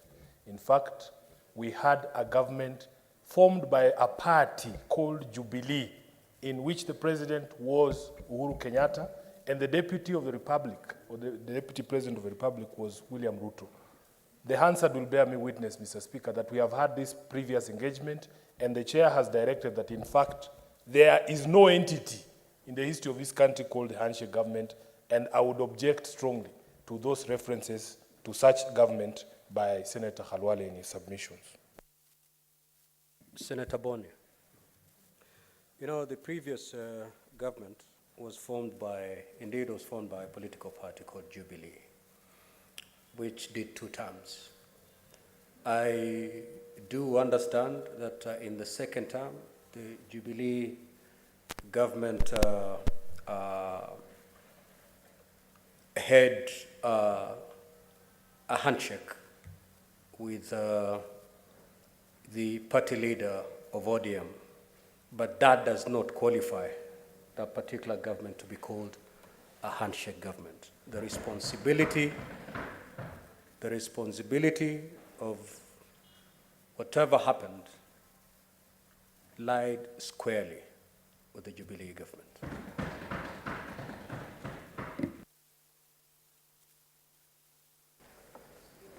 Thank you, Mr. Speaker. I stand guided. It's quite true. What you have guided me on is also true that Senator Sifuna is right. You know, Mr. Speaker, sometimes the mind can play games on you. When you see an imagery of the then Deputy President running away from the Jubilee government, and as he goes out, you see another man running in. Then the one who was running doesn't come out, he stays there for so long that, Mr. Speaker, the act of running into that burning house, he ended up being burned there until his ambition of becoming president went up in ashes. So I apologize to the Senator of Nairobi, and my sister, your point of order, which obviously was under 105, Senator of Nakuru, you mean well that I'm associated with Changa, which is true. And you are associated with the Keroshe things, which is also true. Senator Boni, yes. You know, you've taken so much time. And any person seated listening to you to move this motion is wondering exactly what you're doing. Can you get down to it? Thank you. Thank you, Mr. Speaker. Mr. Speaker, what is weighing me down are points of the order. But if there were no points of order, I would just be articulating point and E. But now points of order, I have to deal with them. Mr. Speaker, I was making my final submission on the issue of the most important statement that the President made. It was about Eurobond, $2 billion. And Mr. Speaker, this country has been living with the sword of Dumagog over our heads because we were going to be declared uncredit worthy. But thanks to the hard work of the president, he has confirmed that next month we are going to pay off in advance $300 million, and that we are not going to default until the entire 2 billion shillings is settled. With those remarks, I allowed the president, and I wish to invite the distinguished senator from Tana River to come and second me. And Senator of Tana River, as you second me, today there was a report of a hero, of a teenage girl in Tana River who crossed the river to go across to go and deliver pregnant woman. Mr. Speaker, sir, protect me. When you go back, I have had 20,000 for shopping if you manage to know her. Thank you, Mr. Speaker.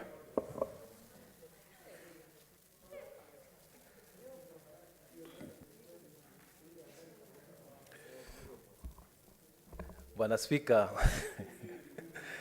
ningependa kuchukua nafasi hii kukushukuru kwa kupewa muda huu kutoa maoni yangu na kuunga mkono hoja ya mswada ambao uko mbele yetu kuhusu hotuba ya rais ambayo alitoa kwa mabunge yote mawili.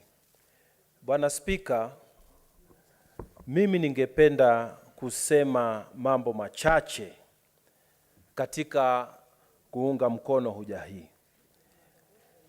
Ya kwanza ni kwamba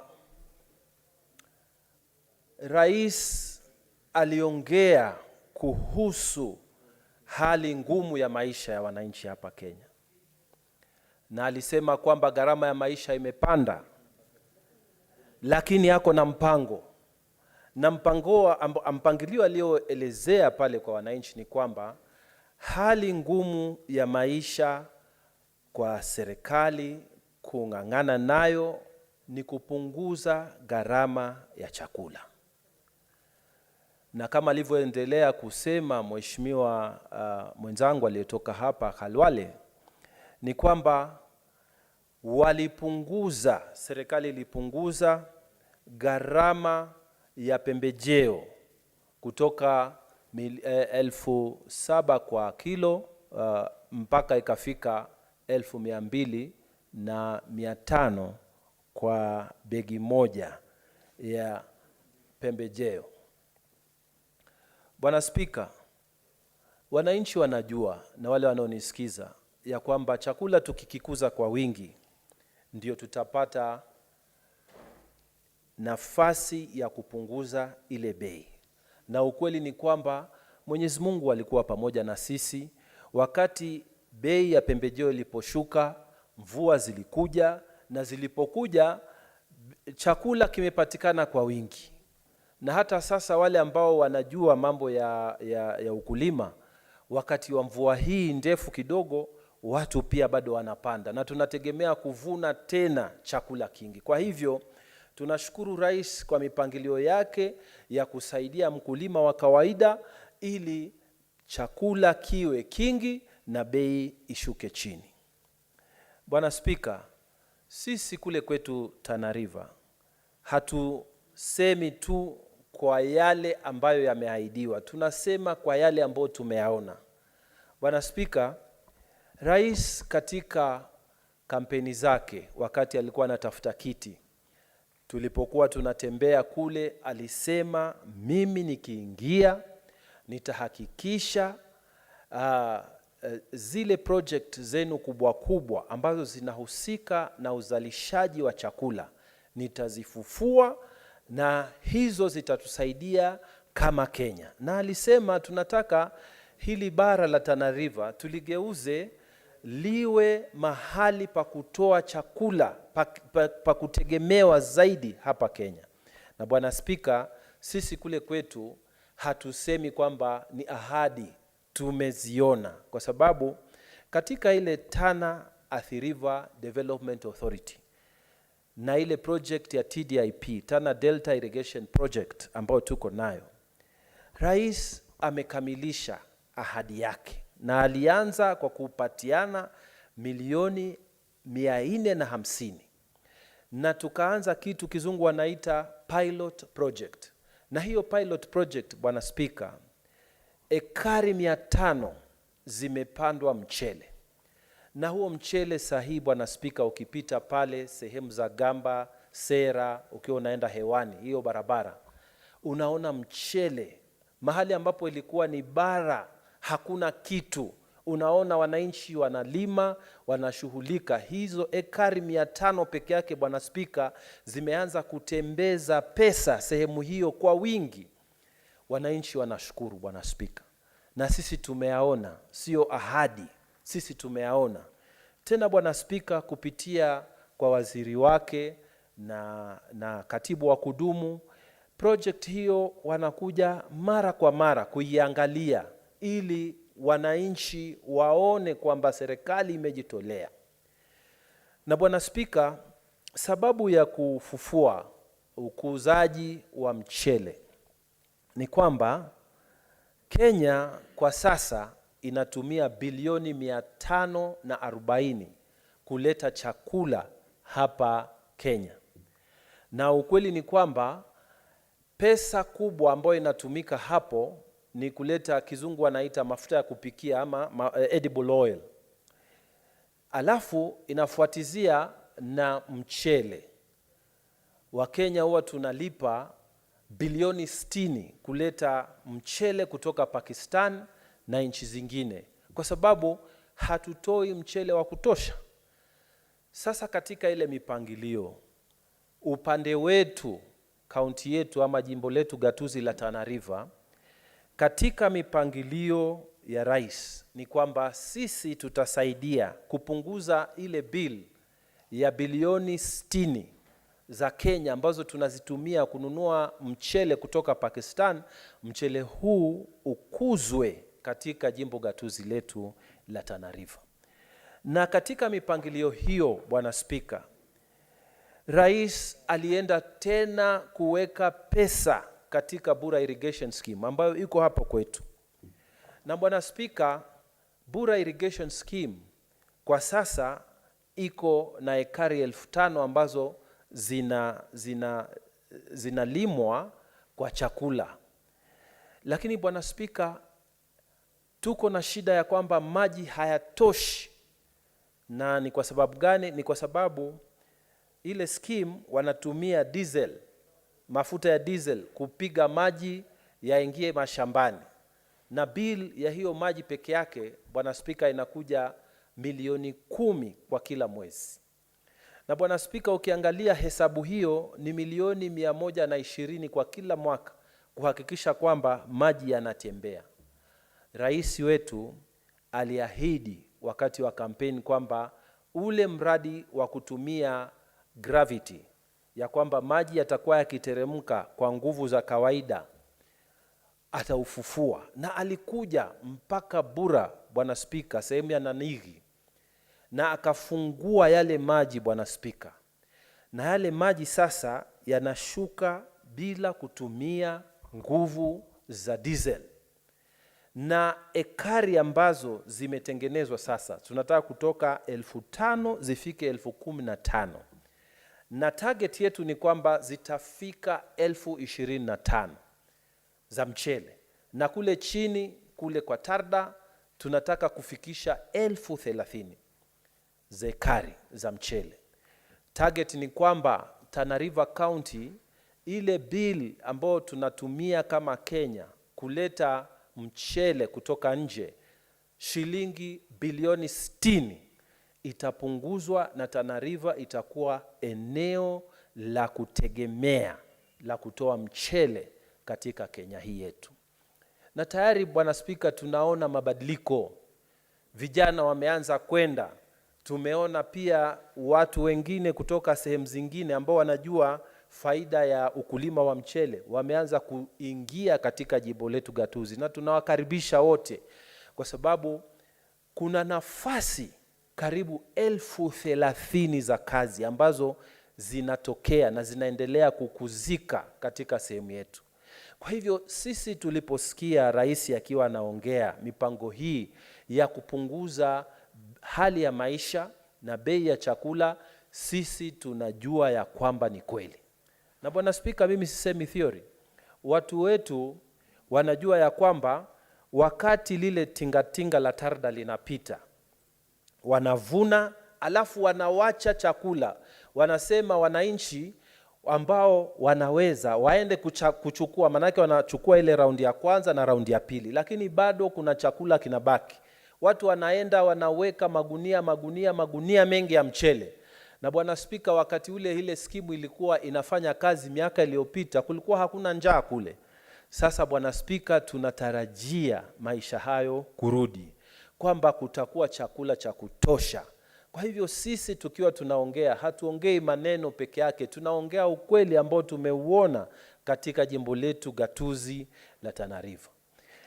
Na pengine kuongezea ni kwamba sisi jambo ambalo tungependa liongelewe zaidi ni kuongeza miungo misingi.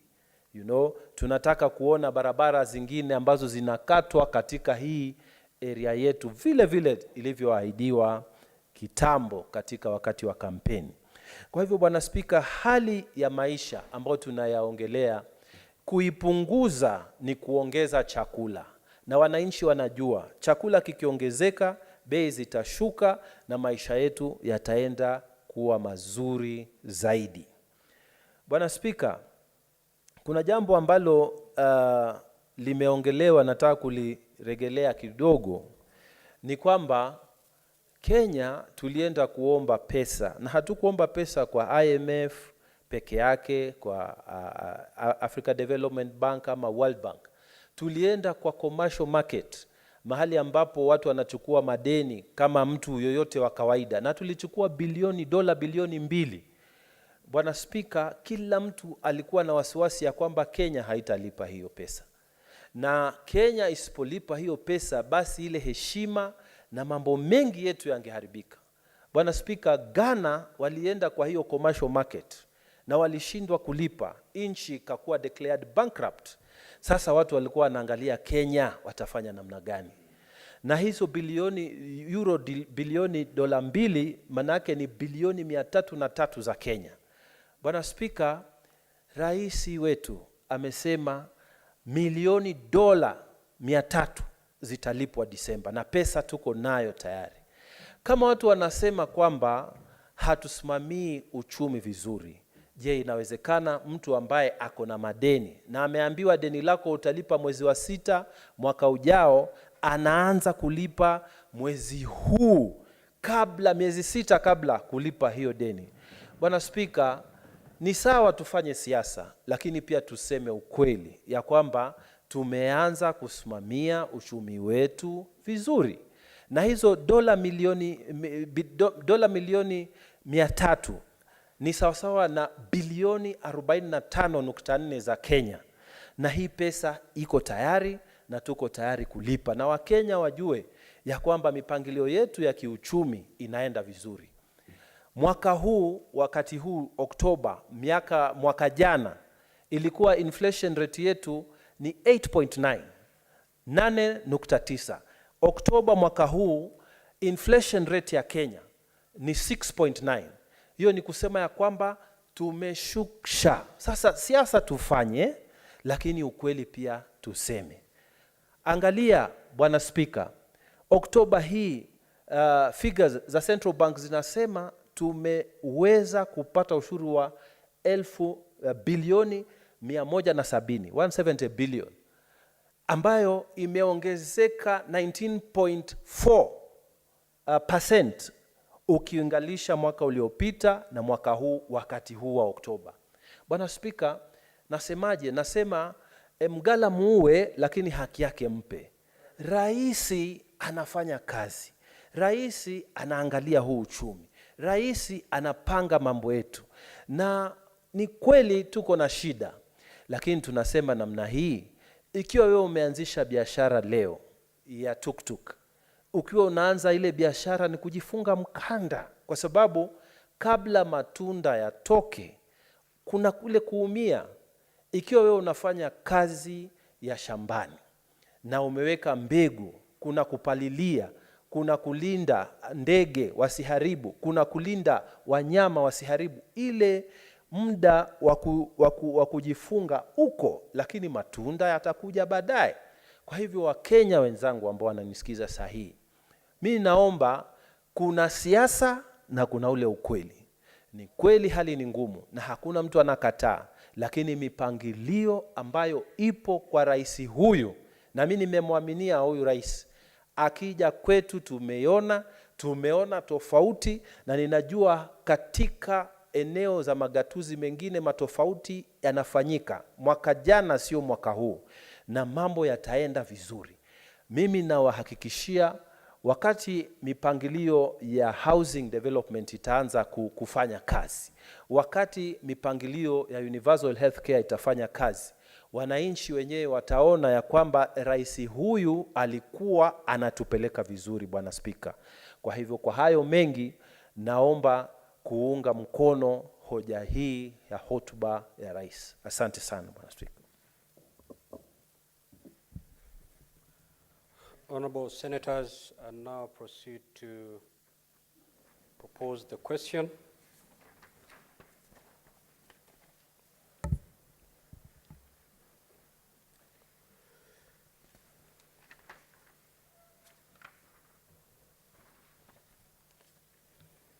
Which is that pursuant to Standing Order 25-1, the thanks of the Senate be recorded for the exposition of public policy contained in the address of His Excellency the President, delivered on Thursday, 9th of November 2023, and further that the Senate notes the following report submitted by His Excellency the President in fulfillment of Articles 132(1)(c) and 247 of the Constitution, laid on the table of the Senate on Tuesday, 14th November 2023.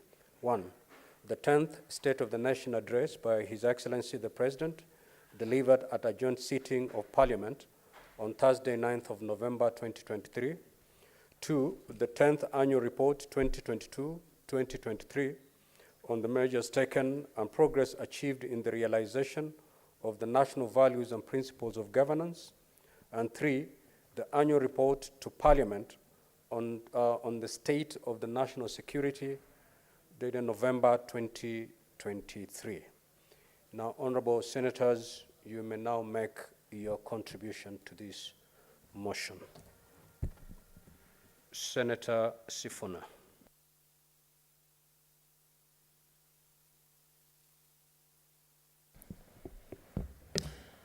Thank you, Mr. Speaker.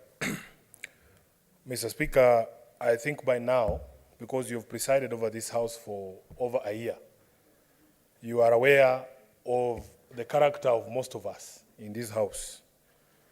Mr. Speaker, in your communication about the President's address, you reminded this House of the requirement of the standing orders that in an address to the House, the head of state shall be heard in silence.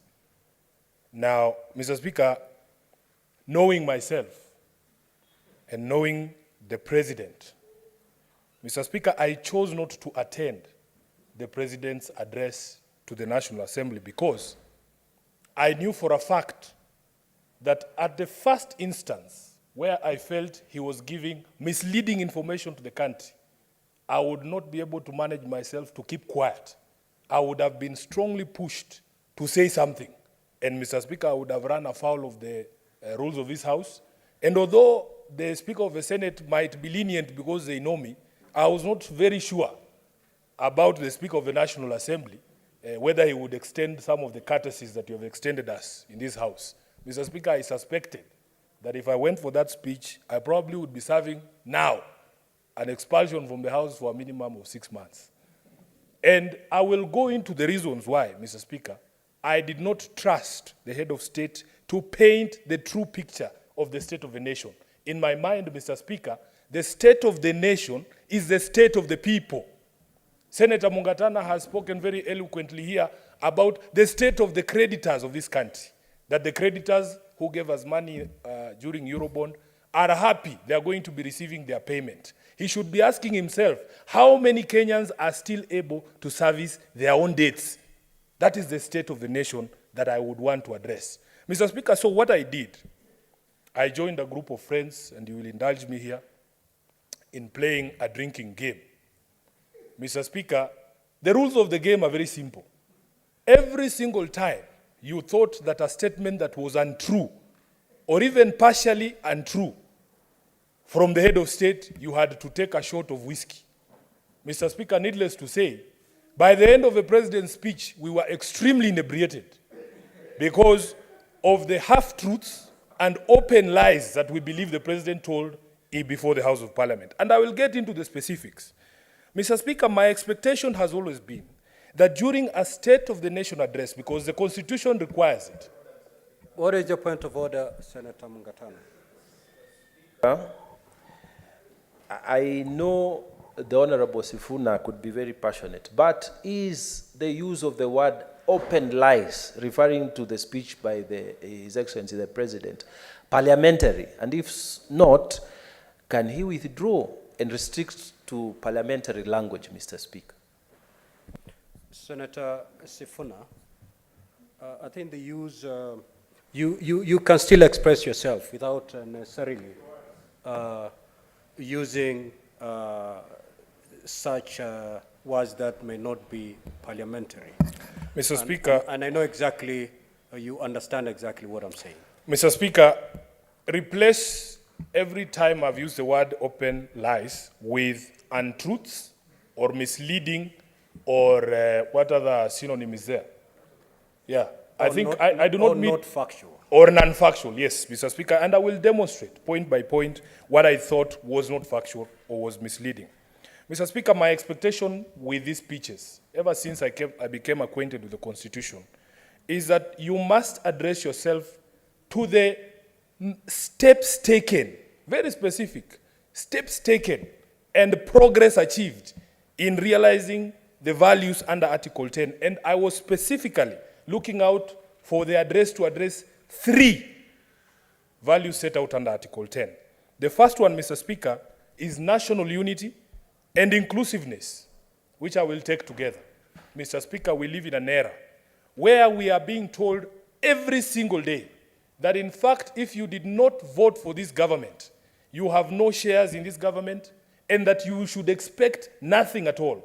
What I expected the head of state to do is to tell us that ever since those pronouncements have been made, I have taken certain steps to rein in members of my administration who might not understand what Article 10 speaks about when it speaks of inclusivity and national unity, and that we give an undertaking, or he gives an undertaking, that we will not hear about that issue of shareholding anymore. Mr. Speaker, the first untruth that I want to invite this House to agree with me that I encountered is in paragraph 9 of the President's speech, where he acknowledges that it is the duty of all of us as leaders to listen keenly and comply with the people's wishes. Now, that is where I took my first shot, Mr. Speaker, because I know for a fact that Kenyans have spoken over many, many policies that this administration has put in place, including the taxation measures that have been imposed through the Finance Bill of 2023, but this government has chosen to ignore the people's pleas and, in fact, to do the exact opposite of what the people have been asking it to do. Mr. Speaker, the other value that I wanted him to speak to is the question of the steps taken by his government and the progress that has been achieved in strengthening democracy. Now, here I went for a double shot, Mr. Speaker, and I will explain why. The first reason, Mr. Speaker, and Honorable Kalwale has spoken very eloquently about what their generation did in order for them to achieve the freedoms that we enjoy during this time, Mr. Speaker, including the freedom of speech. And I suspect, Kalwale, even the freedom of demonstration and the right to picket. I saw myself, leaders of the church, being bludgeoned here. As a child, I saw those pictures of Reverend Joya in the streets here being bludgeoned by police officers just because he was exercising his right to protest. This same regime, this same government, Mr. Speaker, is doing the very same things. In fact, this year alone, it has bludgeoned more people than Moi bludgeoned during the time for multi-party democracy. As a leader of the opposition, I know that I have a right under Article 35, a right that Boni and his generation fought very strongly for me to be able to express my disaffection with the policy of government by protesting, by picketing. Now, I don't know how I can define picketing for my brother, Honorable Khalwale, but picketing includes putting a sufuria on your head. That sufuria on my head is not the solution I'm proffering, because I had proffered a solution that at the moment, because Kenyans are going through a difficult time, Mr. Speaker, please retain the subsidies. Please do not increase the taxation on fuel. Those are the proposals that came from my mouth, Mr. Speaker. So that when you see me putting a sufuria on my head, that is not the solution. That is me picketing and drawing your attention to the solutions I'm proffering. But you have refused to listen to the people of Kenya. And yet the president would come and stand before the hallowed House of Parliament and say that he acknowledges that as a leader, he has a responsibility to listen to the people of Kenya. Mr. Speaker, contrary to what many people believe, I actually admire Senator Khalwale, because I have studied his history. You are some of the people who have inspired some of us to come to this house. We know your skills as a debater. But Mr. Khalwale, Senator Khalwale, sometimes I understand your position as a whip in this house of the majority. You are handicapped. Some things you don't want to say openly here on the floor or even in public gatherings. Senator Khalwale, those confessions you've made here, that in fact, in your stellar career as a politician, you have never been as unpopular as you are right now. And it is not because of your undoing. I honestly believe Khalwale has not changed. The only thing that has changed, Senator Khalwale, is that you are defending the indefensible. The people of Malinya, I can confirm, they still love their senator.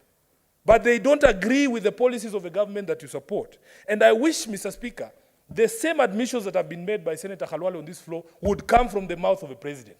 That he acknowledges that, in fact, some of the policies that he has put in place have made his government unpopular because they do not resonate with what Kenyans want to do. Mr. Speaker, let me now come to what I consider untruths, misleading statements about the state of the nation. Mr. Speaker, the president spoke about many things. And these matters have been fact-checked by many people, including reputable media houses here, on if indeed what he was saying is true. Let me start by the easiest, because, Mr. Speaker, outside there, I'm known as the permanent representative of the people of Kenya on matters of unga. And it is because, as a lawyer, I think I am an authority on food.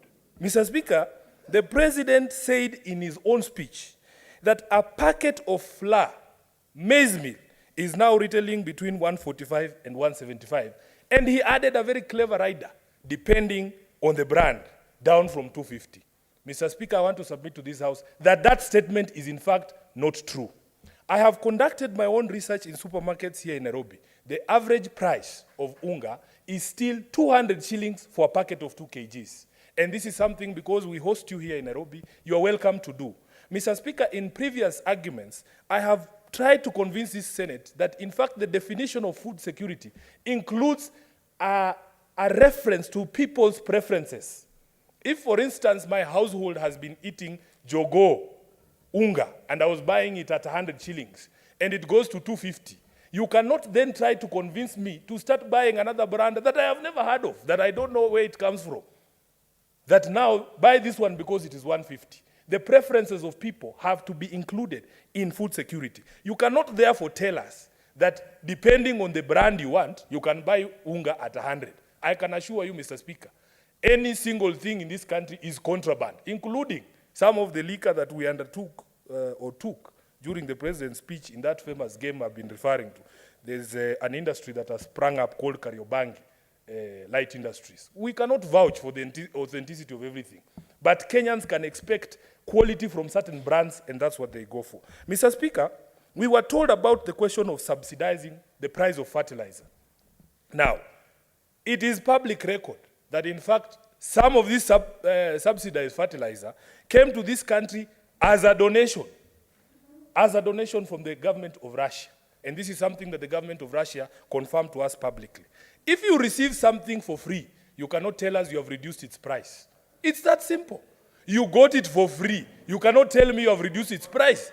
Therefore, Mr. Speaker, this is another obvious untruth by the head What of is the state point of order, on the question of Senator fertilizer. Chute?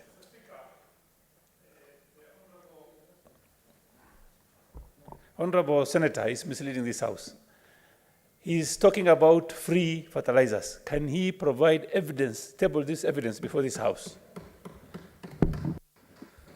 Senator for Nairobi, can you substantiate your claim? And if you cannot, you proceed to withdraw it. Mr. Speaker, I will request for time to table evidence from the speeches from the leadership of the Federal Republic of Russia that they in fact gave a donation of fertilizer. So when do you intend So to- give me time. You can give me until tomorrow. I will Until table tomorrow. it. Absolutely, Mr. Speaker. Let me proceed to something else that I consider. What is the point of order, Senator Boni?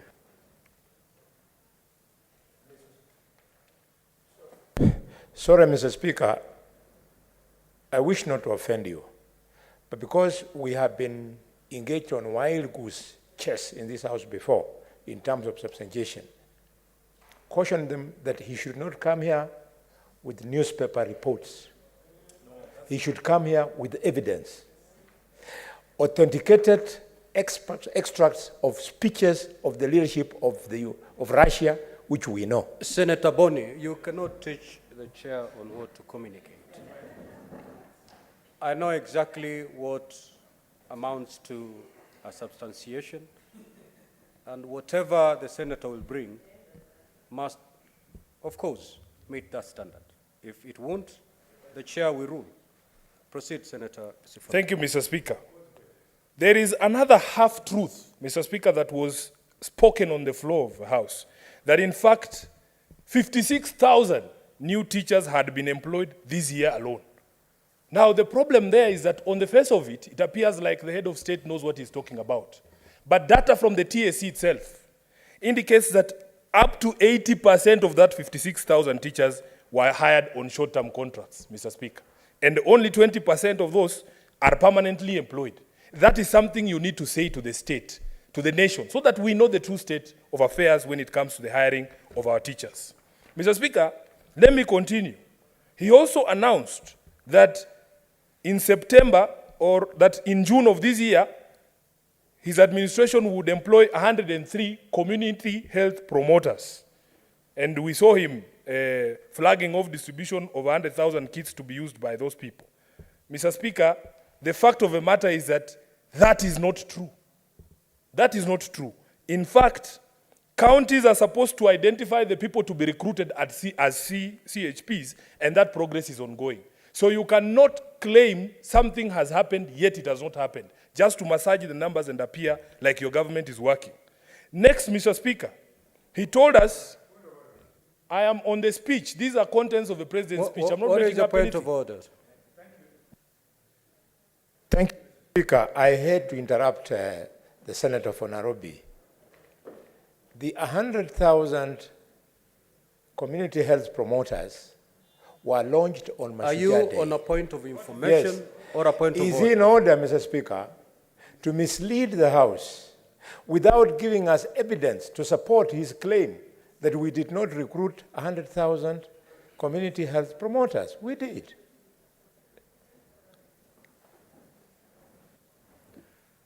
Mr. Senator Speaker, Sifuna, is your assertion factual?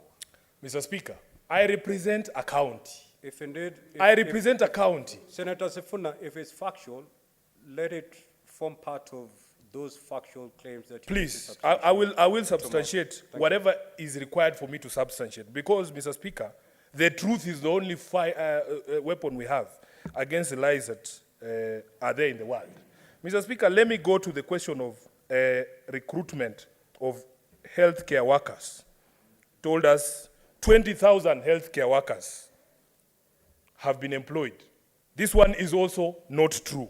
In fact, the reports we have are that only about 1,200 interns were deployed to hospitals since the beginning of the year, not the 3,394 that the president spoke about.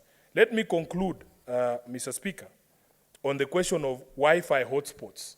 And this one, if you want me to substantiate, I will take you to the hotspot.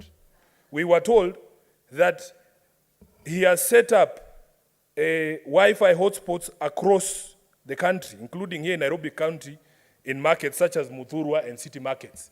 This one, I will just invite you to carry your devices to city market. It is walking distance here, Mr. Speaker. And you will see that, in fact, those things do not work. Finally, Mr. Speaker, the famous one of Hustler Fund. Senator Sifuna, are you saying it wasn't, it's not working, or it wasn't provided? Mr. Speaker, I have told this House on previous occasion that, in fact, I was there. I have 20 minutes. Mr. Speaker, I was present with the CS for ICT at City Market on the day of the launch. Weeks later, I was being called by traders there that that thing no longer works, and that is the current situation today. Mr. Speaker, let me finish with the question of the Hustler Fund. First, people need to understand one thing, that what Mama Mboga needs is the purchasing power of their customers to grow or to be retained at the level at which it was. It is pointless for you to give Mama Mboga a loan to expand, quote unquote, their business, and yet you are raiding the pockets of our customers in a way that it is impossible for them to spend money at Mama Mboga's stall. Number two, Mr. Speaker, the CBK data shows that the default rate of the loans borrowed under this Hustler Fund is higher than the ones of commercial banks. Mr. Speaker, of the 10.2 billion shillings that is outstanding. What is your point of order, Senator Veronica? The Senator for Nairobi, Senator Sifuna, in order to indicate that the default rate is as he's reading. Should he not issue substantiated reports, Mr. Speaker? These are based on facts, and we are allowing too many things to pass, Mr. Speaker, without demanding for accuracy of the information that is being given to this House. Mr. Speaker, the Senator for Nairobi would need to substantiate that fact on the Hustler Fund and the loan repayment and the default rate, and also substantiate the fact that the Wi-Fis are not working, Mr. Speaker, sir. And to substantiate on the Wi-Fi, he will need a technical report to actually show, to actually express that these Wi-Fis are not working. Mr. Speaker, I am aware that those Wi-Fis are working, even the one in Nairobi. And if it is not so, then let him bring a substantiation report based on fact, technical, Mr. Speaker. Senator Sifuna, on the Wi-Fi, you may not be able to substantiate right away. Mr. Speaker, are you able to substantiate on the default, on the loan repayment? Mr. Speaker, you can give me some credit as the person who represents the traders at these markets. I am in constant communication with these people. We are not talking about Wi-Fi in Kiambu. We are talking about Wi-Fi in Nairobi, the people I represent. Very well. If you want to substantiate whether Wi-Fi is working, you go there and try it. Senator Sifuna, you go there and try it. Senator Sifuna, there is a point of order that has been raised. The second one, and Mr. I'm Speaker. proceeding to make a ruling on it. The second one. One, this is my ruling on the point of order raised by Senator Veronica. Just take a seat. One, you've been called upon to substantiate on the issue of Wi-Fi. That you cannot do right away, because certainly you need a technical report. So again, you will bring that substantiation tomorrow, as you substantiate on the earlier point of order. Then there is some facts you need to substantiate the issue of default on repayment of the loans from the hustler vis-a-vis the commercial loans. Are you able to substantiate right now? Proceed to substantiate. Mr. Speaker, you know, we should not engage here in what we call kizungu mingi. This is a term of art we use here in Nairobi. That when people are unable to explain to the wananchi what they have done, they want reports, technical reports. What technical report does a trader in Muthurwa need to know that when he tries to log in, the thing is not working? On the question, yes, on the question of the default rate, Mr. Speaker, these are the figures from the CBK. Mr. Speaker, can I be allowed to proceed? I am the most interrupted senator in this House. For heaven's sake. Order, honorable senators. Allow the senator, you have raised a point of order, let the senator substantiate. Thereafter, you will rise on your point of order. Thank you, Mr. Speaker. Now, the question of the default rate is a question of math and your capacity to comprehend math. 10.2 billion shillings outstanding as loans. 3 billion out of that, Mr. Speaker, which is almost 30%, is listed as non-performing loans. Now, you don't need to be a genius to know what non-performing loans mean. Then you take that figure of 30%, Mr. Speaker, compare it with the figure of default in commercial banks. You will see which one has a higher default rate. And I will provide that evidence, in fact, tomorrow, of what the current default rate for commercial loans are vis-a-vis the default rate. That's of, exactly what Yeah, Senator that is very Veronica simple was for me asking. to do, So Mr. proceed. Speaker. So, Mr. Speaker, let me conclude. What is your point of order, Senator Kinyua? Mr. Speaker, the Senator of Nairobi cannot assume or pretend, Mr. Speaker, he monopolizes Muthura market. The President of the Republic of Kenya, William Samoei Arap Ruto, represent those people. They voted for him the way they voted for him. So he cannot pretend by saying, every time he's standing here to speak, Mr. Speaker, to say I represent those people. They call me every day. They call the President as well. They call us as well, Mr. Speaker. What is your point of order? The point of order, Mr. Speaker, is 105, Mr. Speaker. He's misleading this House. Senator Sifuna, in reference to the people of Nairobi, you have to know that the people of Nairobi voted for 6 leaders. All those 6 leaders represent the people of Nairobi, including His Excellency the President. Kindly proceed. Very well, Mr. Speaker. It is also important for you to note that of the 6 people who were elected in Nairobi, I received the highest votes of those 6 people, including more votes than the President in Nairobi. So I speak for more people than him. Mr. Speaker, let me finalize by saying, unfortunately for me, I don't get the privilege of putting, televising my telephone conversations with the traders in Muthuru and the traders in the other markets, Mr. Speaker, like the President was pretending to do.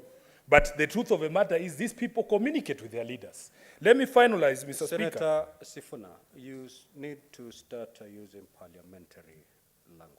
What's unparliamentary? You know, when you say the President was pretending. Mr. Speaker, that was obviously a staged call. Everybody can see in the video. It was a staged call, and we should call it for what it is. Senator Sifuna, I'm guiding you. If you proceed in that manner, you know exactly what will befall you. Proceed. Speaker, let me finalize by addressing the question of some of the reasons that the President gave for what tribulations Kenyans are going through. And Mr. Speaker, for the first time, the head of state acknowledged that events outside of Kenya have a bearing on the state of the nation. And he cited the Ukraine war. And Mr. Speaker, of late, we are hearing that, in fact, the war in Gaza might even affect the prices of fuel. This is a radical departure from the position that the President took during the campaigns. He, in fact, dismissed any involvement or any role of outside events, including the war in Ukraine that began before the election, in the state of the nation. That he has chosen now to turn and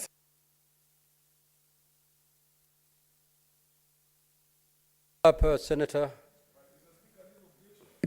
No, we took note of those objections. Senator Roba. Thank you very much, Mr. Speaker. I rise to support the statement of the President. And as I rise to support, I would like to single out a few issues that I identified with as a leader. Issues to do with the effort the government is doing in turning around the economic performance of our economy. The issues raised with respect to support given to fish sector, maize sector, tea sector, coffee sector, rice sector, potato sector, cotton sector, milk sector, among others. However, Mr. Speaker, even though this is a statement of the President and a government statement, where I stand, the government stands, in the interpretation of the government in my head starts with the people I represent, that is the people of Northern Kenya. And as such, the entire region of the Asals, the people of Northern Kenya, were left out when you know very well that 3 consecutive years we've had devastating drought situation that has wiped out the livestock, which is the mainstay of the economy of the population of Northern Kenya, literally completely affecting the livelihood of that region. Now, Mr. Speaker, sir, as I support, I also need to identify a few issues that really did not identify very well with me and as a leader from the region. Mr. Speaker, while writing off of debt in billions have been discussed for various sectors, including the sugar industry and others, and which I support and applaud. But I am a bit concerned and extremely pained to get to find out that within the 14 months the government is in existence, the issue of devastating drought that wiped out the economy of that region has not been addressed, even to a minute extent. Mr. Speaker, sir, the President discussed the issue of Hustler Fund. It is a very noble undertaking that has largely impacted positively on the population of this region. However, Mr. Speaker, sir, the population I represent and other leaders represent are predominantly Muslims, and they shy away from getting access to any fund that attracts interest because of their faith. The Hustler Fund has not been appropriately adapted to address and so that an equal opportunity for the population of the entire country is availed for them to be able to take advantage of it. Mr. Speaker, sir, I applaud the efforts taken by the President in changing the entry requirements for the teachers training colleges in this country. As you are aware, Mr. Speaker, Northern Kenya has really been faced by perennial mass exodus of teachers as a result of insecurity and susceptibility to terror shocks. And as a result of the action of the President, Mr. Speaker, I want to stand here to confirm that Mandera Teachers Training College was able to instantly recruit 644 students who joined Teachers Training College, meaning for the first time in 11 years of devolution, we see light at the end of the tunnel that the susceptibility to terror shocks by the teachers training, the teachers sector, the teaching sector in our schools is going to be addressed and put to rest in the next couple of years. Hopefully, that is not going to be affected by what's happening. Mr. Speaker, the speech was very elaborate. It has captured many sectors, and I stand to support. However, I also stand here to discuss on the issue of 60 years after independence. Counties like Mandera are still undergoing power rationing.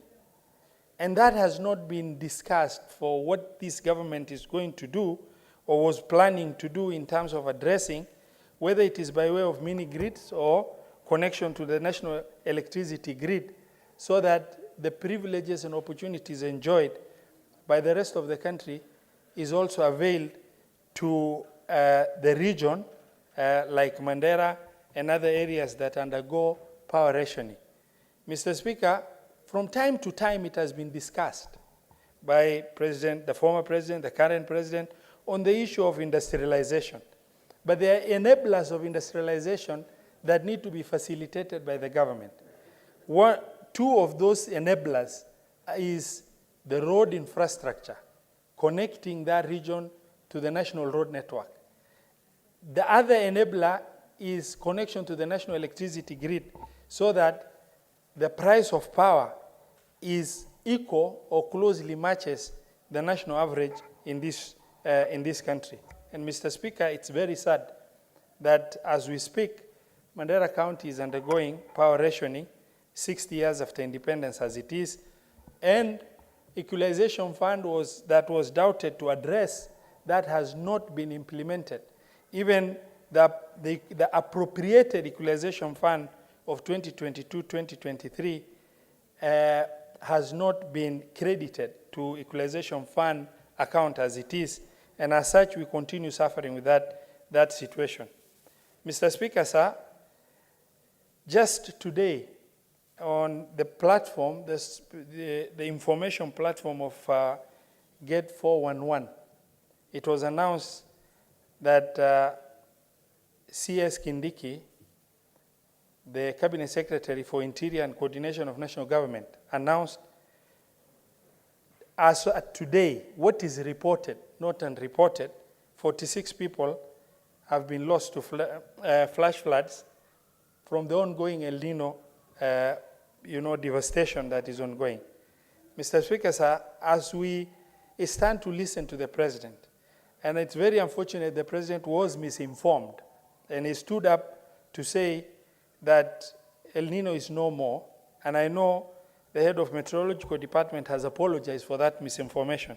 However, in the State of Nation address that is supposed to touch and create and give hope to population of this country, roads have been cut off in regions where we come from. And flooding has really affected hundreds of thousands of the population in our region as a whole. And the President's speech fell short of creating hope and discussing the impact that El Nino phenomenon is causing in our region. Mr. Speaker, sir, I rise to support the entire speech as I share the gaps in the speech. And thank you very much, Mr. Speaker. Senator Crystal. Senator Sige.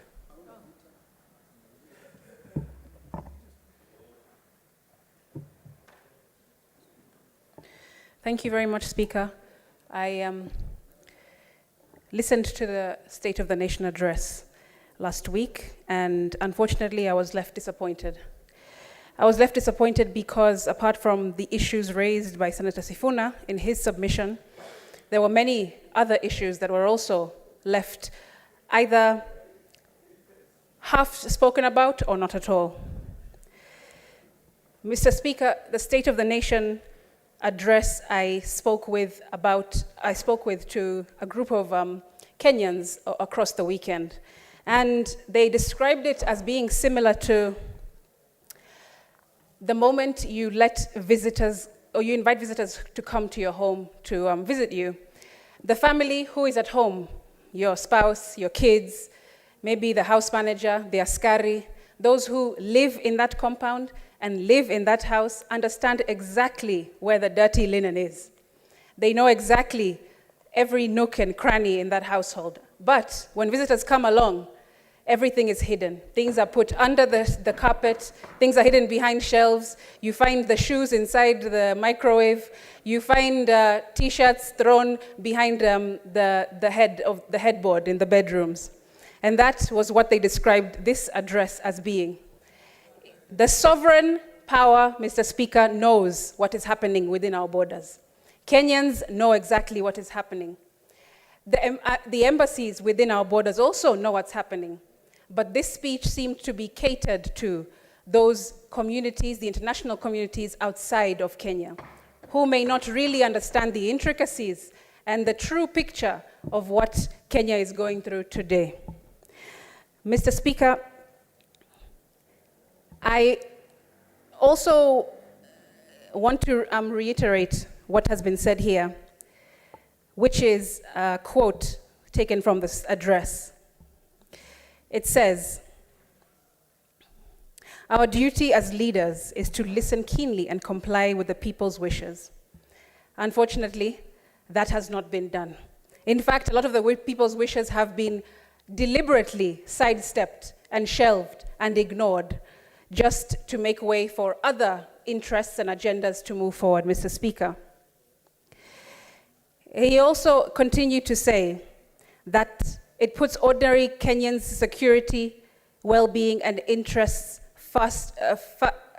front and center in our discourse. And unfortunately, that, I feel, is also a mistruth that was posed in this address. He spoke about making progress amidst challenges and that Kenya cannot be derailed by challenges. However, when there are so many challenges to be addressed, how can then this State of the Nation speech not put them front and center, Mr. Speaker? He gave a lot of anecdotes a lot of stories about Kenyans that he has been speaking to throughout the year, even more recently before this address. He talked to us about Alice, talked to us about Harrison, he talked to us about Moses. But Mr. Speaker, I also know an Alice. There is an Alice who is a mother to a child with neurodiverse disability in this country. And she complains that there is no support, no framework that is actually assisting and aiding her as a caregiver to her child with neurodiverse disability. I also know an Alice, and she was disappointed by this address. I also know a Harrison, Mr. Speaker. Harrison is a musician who has given his life and creativity to uplift this country and hold our flag high, not just within the country, but outside. And now Harrison, in his elderly age, is in Mombasa. He has acquired a disability and is not able to provide or fend for himself through his creative skill and talent of music. And he complained that this speech was extremely wanting because it made no mention of the creative economy and how the government has done nothing until today to support creatives in the way that they should be supported. I also know a Moses, Mr. Speaker, a Moses who decided that his only recourse was to leave Kenya and to look for work outside, and went to the Middle East to become a trader. He trades fruit and vegetables in the Middle East, and that was his only saving grace in trying to continue making a living and sending money back home. But unfortunately, he too was disappointed by this speech because no address was made about Kenyans' plights, the Kenyans in the diaspora, or any issues in that regard. People have told me that this bottom-up economic transformative agenda is true to its word, but in a way that maybe the government is not admitting to. It seems like money is being taken from the bottom and is being moved up, and that is the only way that people in my communities and those that I've been speaking to see this BETA really looking like on the ground for them. Money is being moved from the bottom and taken up. Mr. Speaker, there was no mention, once again, about disability inclusion and mainstreaming. Last year, when the President opened Parliament, he made no mention of disability matters, nothing about inclusion, nothing about diversity at all. When he made appointments to different positions afterwards, after the address last year in opening Parliament, he gave no opportunities, and none that fit the quota of 5% as per our Constitution to persons with disabilities. And last week in this address, he again failed to address the needs of persons with disabilities, the shortcomings, the steps that he has taken through his government to caretake for this very vulnerable but extremely powerful minority group in the country. Mr. Speaker, I'll give you an example of today. Today I was in the street, just out here, outside of Parliament. I was walking with a group of street vendors with disabilities who have been thrown out of the CBD by the county government askaris. And they complain that they have been given no space to trade. They're small goods, selling sweets, selling sodas, selling water. And our own officials, officers in this county, have been harassing them, have been frustrating them, and have pushed them out of the CBD, even though, according to our Constitution, we absolutely have a right to be in these spaces and trading. Mr. Speaker, there were 100-odd people with disabilities who are vendors in this city, and they were complaining and brought a petition even to this House, and also to City Hall, and also to the County Assembly, trying to get an audience with the county government through Governor Sakaja, who has been, in their account, ignoring them because it's not the first time. They were there last week and they were tear-gassed. Imagine, Mr. Speaker, a group of earnest, hard-working people with disabilities who are just trying to make a living, trying to do the best that they can with the little that they have. Because, as I said before, we have to work twice as hard to get half as far in this country and in any space in this world as people with disabilities. And still, what do we get in return? We get the boot from our own government and our own county government and our own authorities telling us that we do not have space or time or the right to be in the CBD and trade. That was not addressed. And these are some of the issues that I wish, and unfortunately, have been completely ignored by the President and the executive in this address. Mr. Speaker, there was another other place that there was no mention of, Mr. Speaker, that I'm disappointed in.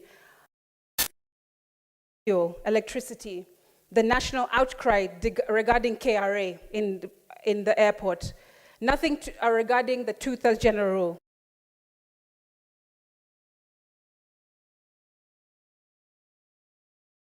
Government has addressed IT and digitization without gaps being filled regarding cybersecurity. None of those things were addressed.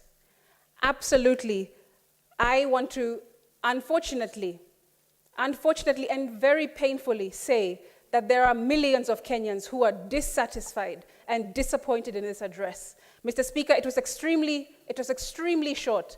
They say that it's the shortest address that has ever been given.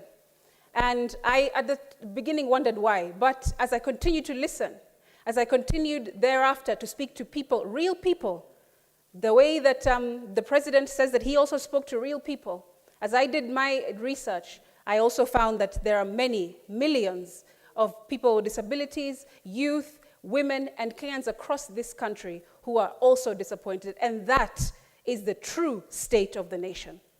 I thank you. Senator Abbas.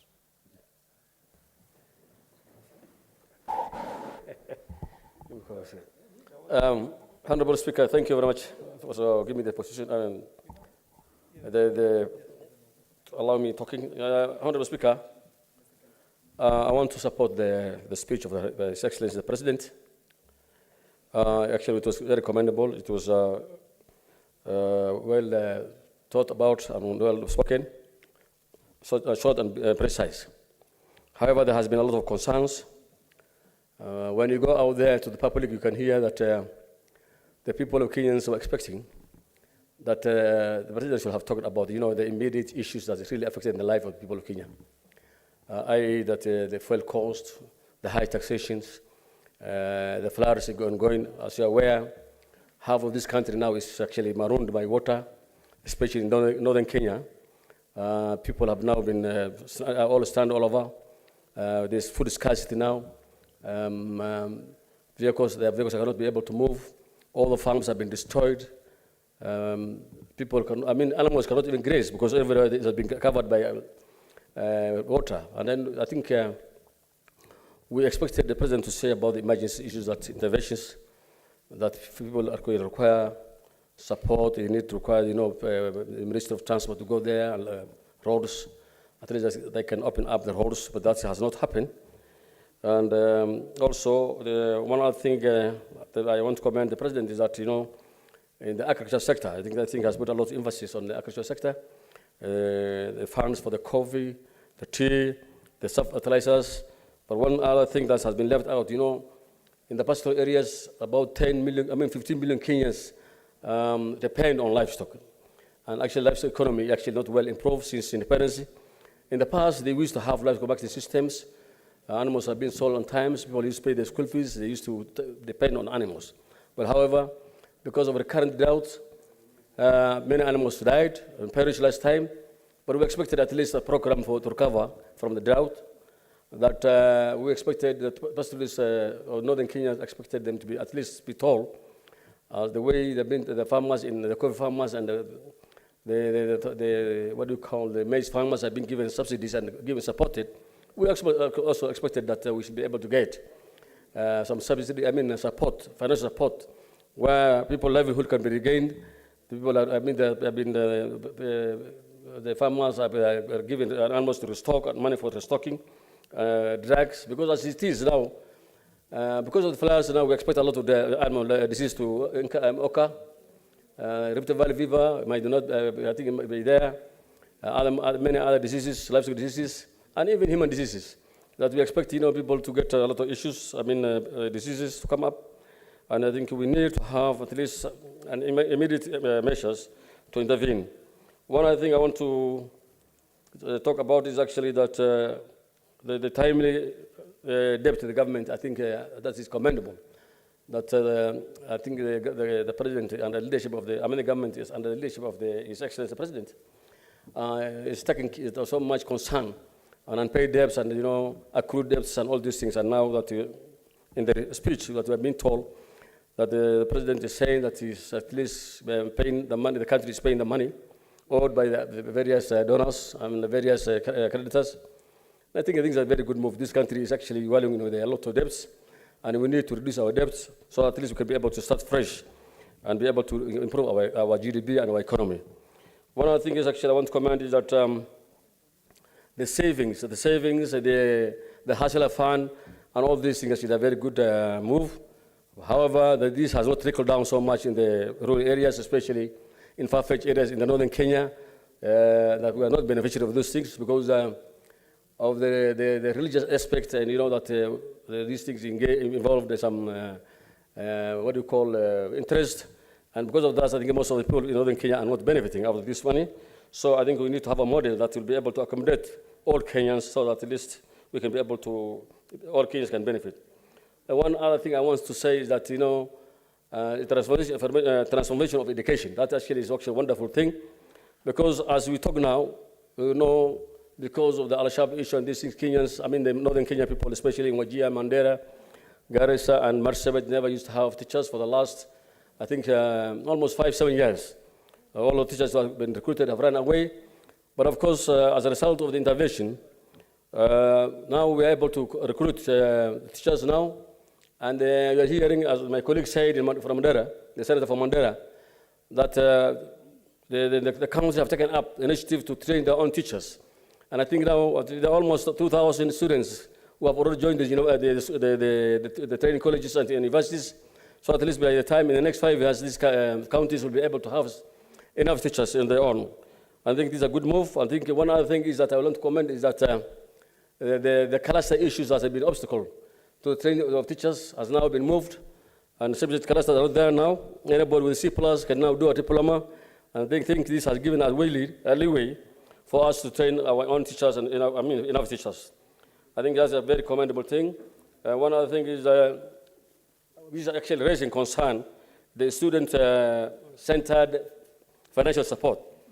This is a very good actual move. However, this has not been well done because we need to do more study. We need to see how effective this will be, because I'm seeing there's a lot of concerns and complaints from the students who have joined university right now. They're all stranded and they cannot be able to pay their fees. Most of them are almost dropping out. I think we need to look to go back to the drawing table so that at least we can be able to know how best this thing can be, people can benefit, the student can benefit. As it is now, I think there's no clarity on the whole issue. One other thing is the universal health care.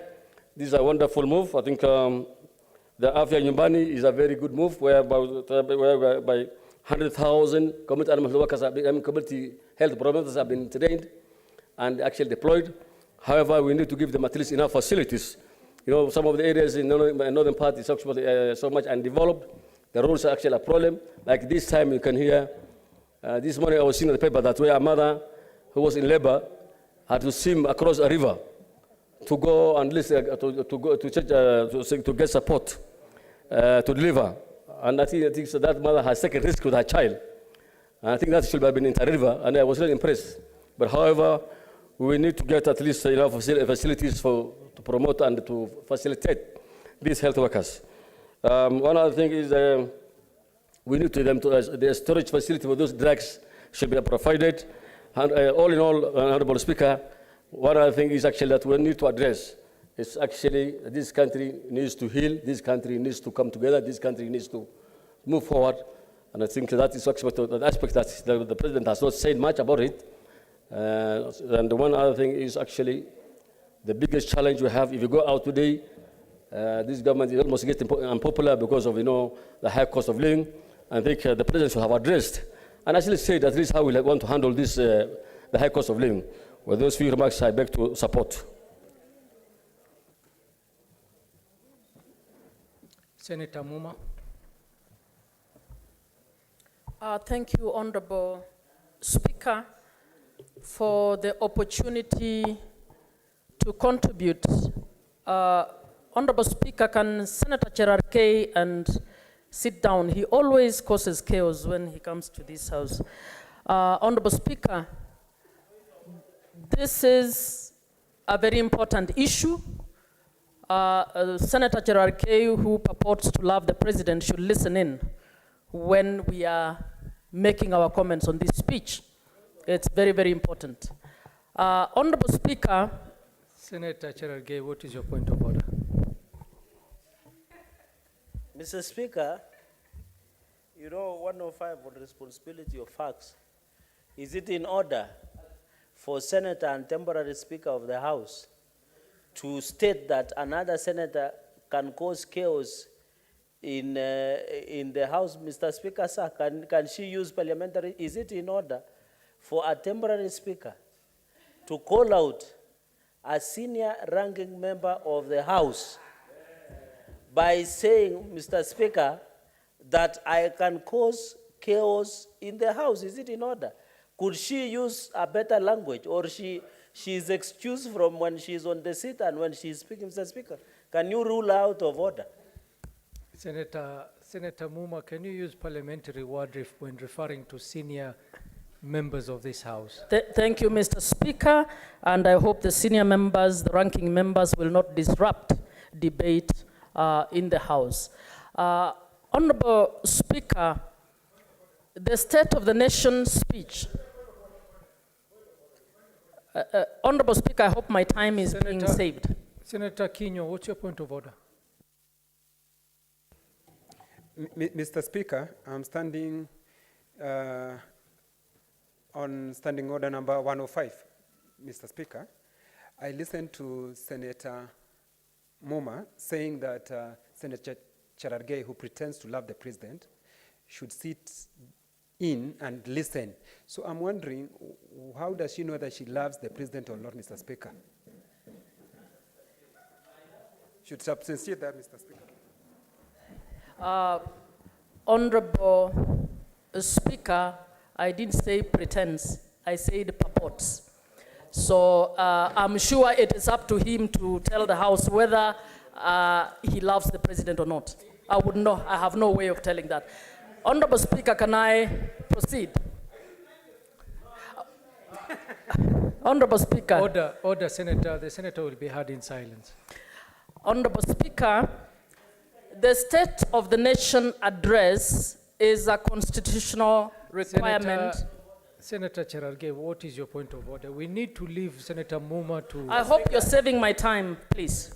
Stop her time, Mr. please. Speaker, you know the procedures of the House we must stick to. When the Speaker orders you to withdraw and apologize, the good senator has not, she has just continued making others. I would have expected her to request that the word chaotic should be struck out from the answer. That is the fair process of... Very well, Senator. Yes, that is what I am requesting. It's not a very hard thing I'm requesting so that it does not reflect on the answer.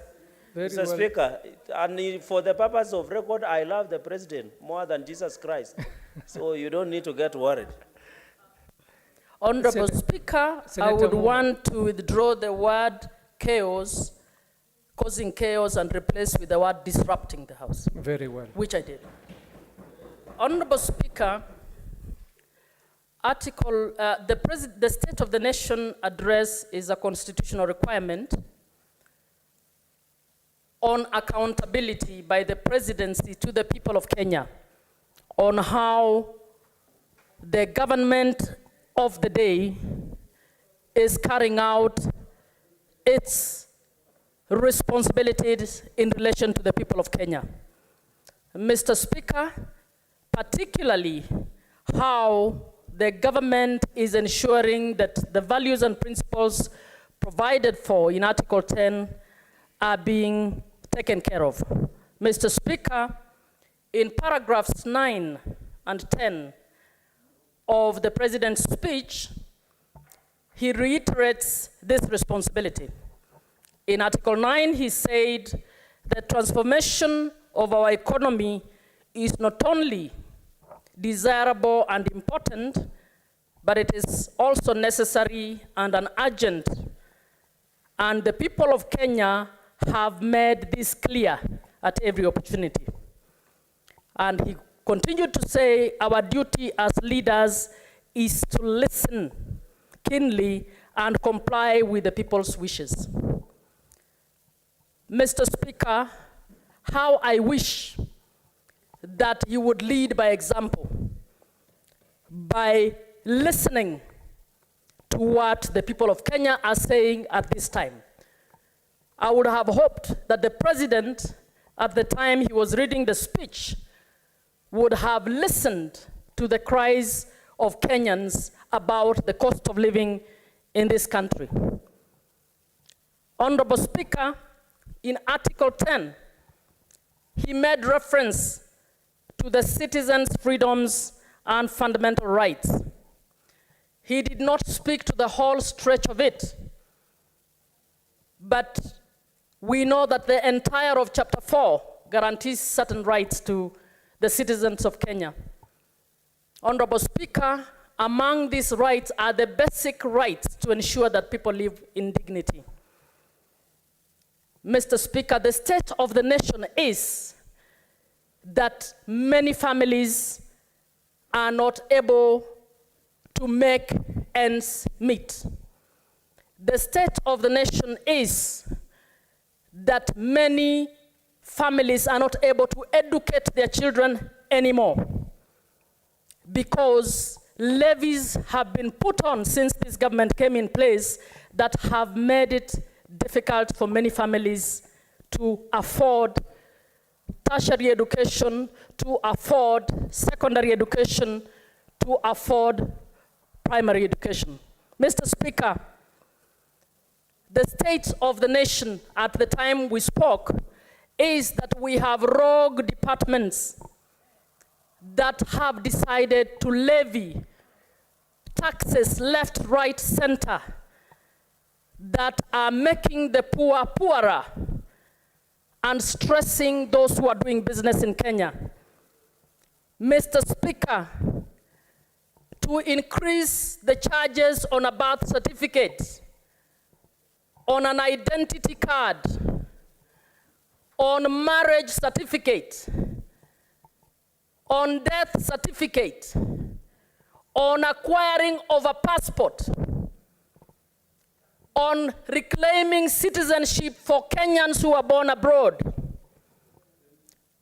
on Kenyans who are on goods of Kenyans who are coming in, including second-hand goods that people are coming in with from abroad. Mr. Speaker, that is where the state of the nation is. Kenyans are being taxed left, right, center, whether they are dead or alive, whether they are in the womb or in hospital. That is the state of the nation, Mr. Speaker. I would have loved to hear the president pronounce himself on this issue, particularly on why the Department of Immigration has decided to, without following due process, levy charges on fundamental rights. Mr. Speaker, access to the ID is a fundamental right. Paying $2,000 for an ID will make the difference as to whether a child will go to university or not. Our children are finishing Form 4. Many of them will need to acquire IDs. Many of them will require those IDs before they get help. What this government has done is to say that if you come from a poor family, forget about university education. Mr. Speaker, that is the state of this nation. Mr. Speaker, many businesses are closing. Many businesses are crossing over to Tanzania because they cannot afford the taxes in Kenya. That is the state of this nation. And I would hope that those close to the president, the friends, and others will allow him to actually get in touch with the people to understand what is going on in order for him to truly understand what the state of the nation is and do something about the impact of his taxation policies on this nation. Mr. Speaker, Senator Cherargei, what is your point of order? Mr. Speaker, I raise understanding order number 98, standing order 103, 105, in responsibility of statement of fact. You know, even if this is a debate about the presidential speech, it is very unfortunate, but the senator has stated that Kenyans who want to go to university should forget it, because she is alleging that on the issue of school payment in the universities. Yet she is fully aware that the university model or the university payment model is being reviewed. Is it in order to allege that the government is not allowing people to go to university simply because they do not have money? Yet Higher Education's Loan Board, like 2 weeks ago, Mr. Speaker, sir, money was released for students who are ongoing in various universities. Is it in order as a responsibility? And number two, she has alleged that businesses are crossing to Tanzania. Does she have the facts to clarify our assertion, Mr. Speaker? Even if there is to substantiate, even if you are debating on the presidential speech, it does not mean that you use the floor of the House to mastering the government. I know it's the work of the opposition to do it, but they should do it constructively and with facts. Mr. Speaker, is she in order? Senator Muma, on those two issues, are you able to substantiate on what you have said? Mr. Speaker, please give me time. I will actually bring information that is actually should be within access of Senator Cherargei. How much time do you need, Senator Muma? Within this week, I will actually submit that. I'll be able to submit on the issue the of fees. Yes, on the university, the fee structure. I'll actually, and I'm calling on all Kenyans out there very well, who have not been able to attend to bring that list, because you want to trivialize this, so that we can give you the names of the many children who are not attending university because they don't have money. We will actually bring that list. And I'm asking Kenyans out there, please bring the names. I know some. I will bring that information, if that is the way you want us to go. I thought it is common knowledge that fees have gone high in the universities, but I'll bring it if that is what you want me to do. Mr. Speaker, the issues I'm speaking to is not because I'm opposition. Unfortunately, even children of those who voted for the president are facing the same fate. Unfortunately, families of Kenyans across board, regardless of who they voted for, regardless of their gender, regardless of their tribe, are suffering the same fate of the high cost of living. Mr. Speaker, that is the state of the nation.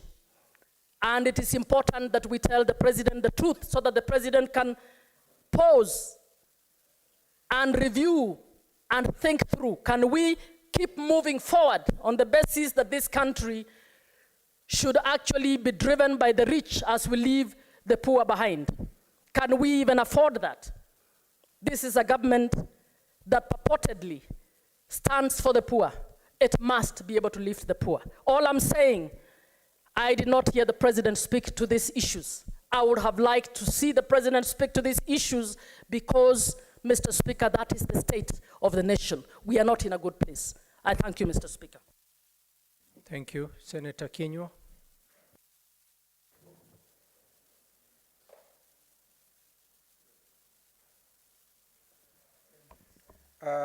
Asante Bwana Spika kwa kunipa fursa hii. Kuanzia mwanzo nataka kusema ya kwamba naunga mkono mswada huu, Bwana Spika, ya hotuba ya Rais wa Jamhuri ya Kenya. Bwana Spika, na ijulikane wazi, Rais mwenyewe alisema kinaga ubaga. Yeye anajua ya kwamba maisha ni mangumu. Ndio, lakini kuna ile mikakati ambayo imewekwa kuangazia kwamba Wakenya hali yao ngumu ya maisha inazingatiwa, Bwana Spika. Kwanza kabisa, Bwana Spika, bei ya pembejeo, Bwana Spika, imepunguzwa kutoka shilingi 7,000, Bwana Spika, mpaka shilingi 2,500. Bwana Spika, kisa na maana ya kufanya hivyo ndiposa bei ya chakula iweze kupungua. Bwana Spika, wakulima hivi sasa, sehemu zile ambazo tunategemea sana kwa hali ya ukulima, Bwana Spika, wamesema ya kwamba wameweza kupata mazao maradufu, Bwana Spika. Na ni kweli Bwana Spika, ukiangalia sehemu nyingi unaona kwamba Mungu naye alitujalia kwa mvua Bwana Spika, na mazao yameendelea kuwa mazuri Bwana Spika. Bwana Spika, jambo lingine ambalo nataka kumpa Rais kongole ni alipoteuliwa kama rais. Jambo la kwanza alifanya Bwana Spika ni kuteua majaji ambao walikuwa wamependekezwa na tume ya majaji Bwana Spika. Na hilo lilikuwa ni jambo zuri sana Bwana Spika. Na hakukomea hapo Bwana Spika. Aliendelea na askari polisi wetu ambao Bwana Spika hawakuwa wakijitegemea, walipewa hela zao wenyewe waweze kuwa wao ndio wanafanya mipango wao wenyewe Bwana Spika, bila kutumia vile ilikuwa hapo awali Bwana Spika, wakienda katika taasisi zingine za serikali Bwana Spika ndio waweze kupata hela zao. Hilo Bwana Spika ni sababu la kujivunia. Na Bwana Spika, sisi kutoka Laikipia Bwana Spika, ninaweza kusema peupe kimasomaso ya kwamba sisi tumeona hayo mambo yakileta amani na utulivu, kwa sababu sisi Laikipia usalama ulikuwa ni donda sugu Bwana Spika. Tulikuwa kila wakati tunavamiwa na hawa majangili na hawa wezi wa mifugo Bwana Spika. Lakini Bwana Spika, serikali imejitolea, na nataka kumpongeza rais kwa sababu alisema ya kwamba kuliongezwa wale polisi wa ziada Bwana Spika. Laikipia sasa inapoongea na wewe Bwana Spika, tuna zaidi ya askari wa hakiba zaidi ya askari 500 Bwana Spika. Na hilo ndilo jambo ambalo nasema ni sisi kwetu ni afueni Bwana Spika. Kwa hivyo Bwana Spika, nikiendelea kusema, kwa sababu hata tukiwa na barabara nzuri namna gani Bwana Spika, hata tukiwa na hospitali nzuri namna gani Bwana Spika, lakini kukose usalama Bwana Spika, itakuwa ni kazi bure. Kwa hivyo nampongeza rais kwa mimi kama seneta wa kutoka Laikipia kwa hilo jambo nzuri kwa mambo ya usalama, na akasema wazi ya kwamba hao wezi, wakora, majambazi wa mifugo watafuatanwa na wao Bwana Spika mpaka kuwe na utulivu ulioko. Na wale askari walioko huko, askari polisi, askari jeshi, askari uhakiba, hawatatoka Bwana Spika, wataendelea kuishi huko Bwana Spika. Bwana Spika, jambo lingine ambalo napenda kupongeza ni ya kwamba tayari kulikuwa kumechukuliwa, nchi hii yetu ilikuwa imekopa pesa ambazo ndugu yangu Mungatana alisema Eurobond Bwana Spika. Na rais alisema vizuri kabla hata ya siku zake mwezi wa 6 mwaka ujao Bwana Spika, yeye amesema ya kwamba Disemba hii Bwana Spika, tayari serikali ya Jamhuri ya Kenya italipa dola milioni 300 Bwana Spika. Hilo ni jambo ambalo tunaona serikali inaendelea kuwa dhabiti Bwana Spika, kwa sababu Bwana Spika, hawezi ukalipa deni ikiwa wewe si dhabiti Bwana Spika. Kwa hivyo Bwana Spika, na ni vizuri kulipa madeni yako Bwana Spika ulionayo Bwana Spika, kwa sababu tayari tulikuwa tumechukua zaidi ya dola bilioni 2 Bwana Spika. Bwana Spika, kwa rais alihakikisha wakati tulipokuwa tukizunguka Jamhuri ya Kenya tukiomba wananchi kura Bwana Spika, rais alisema ya kwamba atazingatia jambo linaitwa Hustlers Fund Bwana Spika. Na wakati huu tunapoongea na wewe Bwana Spika, zaidi kama mwezi jana Bwana Spika, zaidi ya bilioni 36.8 zilikuwa zimechukuliwa na wananchi wa Kenya Bwana Spika. Hawa ambao tunaita hustlers ama walalahoi Bwana Spika, tayari wakichukua hela hizi na zinasaidia katika shughuli zao za biashara Bwana Spika. Na vile vile wameweza kuweka akiba ya zaidi ya bilioni 2.3 Bwana Spika. Kwa hivyo Bwana Spika, mimi napongeza vile ambavyo rais alikuja kupatiana hotuba yake na kulenga mambo ambayo ameweza kufanya na mambo yale ambayo serikali inaendelea kufanya Bwana Spika. Hakukomea hapo Bwana Spika. Kwa mambo ya elimu Bwana Spika, serikali imeajiri zaidi ya walimu 50 na zaidi ya walimu 56,000 Bwana Spika. Na hilo ni jambo zuri Bwana Spika ambalo sisi na wanafunzi watajivunia, kwa sababu kumekuwa na shida katika nchi yetu ya Kenya. Na hakutoka tupate uhuru Bwana Spika, hakuna wakati walimu wameweza kuajiriwa wengi zaidi ya hiki kiwango Bwana Spika. Kwa hivyo tuna kila sababu ya kumwambia rais anaendelea vizuri na analenga ndipo Bwana Spika, naendelee vivyo hivyo Bwana Spika. Bwana Spika hajawacha mambo, kwa sababu alisema tulipokuwa tukitembea Bwana Spika na tukiomba kura kwa wananchi ama wakati wa siasa Bwana Spika, shida iliyoko kubwa na ndio ukweli. Shida iliyoko kubwa katika jamhuri yetu ya Kenya ni wa vijana wetu, Bwana Spika, kukosa ajira. Bwana Spika, rais ameleta mfumo wa kujenga nyumba ambazo watu wanaweza kununua, Bwana Spika. Na hizi nyumba, Bwana Spika, zitaweza kusaidia wananchi wa vijana wetu, Bwana Spika, kwa sababu vijana wetu ndio watakuwa wakitengeneza madirisha, Bwana Spika, katika sehemu za jua kali, Bwana Spika. Vijana wetu ndio watakuwa wakitengeneza milango, Bwana Spika. Vijana wetu ndio watapatikana pale wakifanya haya mambo, hata kama ni mambo ya kuweka hizi nyumba maji, kuweka stima, Bwana Spika, na hiyo itaweza kupatia vijana wetu ajira. Kwa sababu vijana wetu wengi hawachagui, Bwana Spika, kazi, bora wapate pesa. Na hizi nyumba ambazo, Bwana Spika, zitatengenezwa katika kila sehemu ya nchi ya Kenya, Bwana Spika, hasa ukienda tayari zitaanza kutengenezwa pale Nanyuki, mahali kunaitwa Yadi, Bwana Spika. Na najua hivi karibuni Rais wa Jamhuri ya Kenya ataenda kufungua hizi nyumba, na najua ningependa kuambia vijana wetu wa pale Nanyuki na Laikipia wakae chonjo, wakingoja kwanza kazi zitapatikana na tutaweza kufanya zile kazi, Bwana Spika. Kwa hivyo nina kila sababu ya kusema ya kwamba naunga mkono mswada huu wa hotuba ya rais. Bwana Spika, ni dhahiri shahiri, Bwana Spika, rais alionekana katika sikukuu iliyopita, Bwana Spika, akizindua hawa wauguzi wa nyanjani, Bwana Spika. Na tayari tuna wale wauguzi, Bwana Spika. Mimi nilikuwa hata pale Laikipia wakati gavana wa Laikipia alikuwa akizindua wale wauguzi wa nyanjani, Bwana Spika. Kwa hivyo hawa wauguzi 100,000, Bwana Spika, wako na tunajua wanaendelea kufanya kazi nzuri, Bwana Spika, na watakuwa tegemeo, kwa sababu, Bwana Spika, nchi ambayo haina afya, Bwana Spika, hata utakuwa na ukosefu wa watu ambao wanaweza kufanya kazi, Bwana Spika. Kwa hivyo ni kweli, Bwana Spika, hawa wauguzi 100,000 tayari wako chonjo na wako gangari na wanaendelea, Bwana Spika, kufanya kazi ambayo wanapaswa kufanya. Bwana Spika, jambo lingine ambalo rais alilisema na ni nzuri zaidi ni hawa vijana wetu wa National Service, Bwana Spika. Alisema ya kwamba wakati huu watu watachukuliwa kiasi cha watu vijana 40,000, Bwana Spika.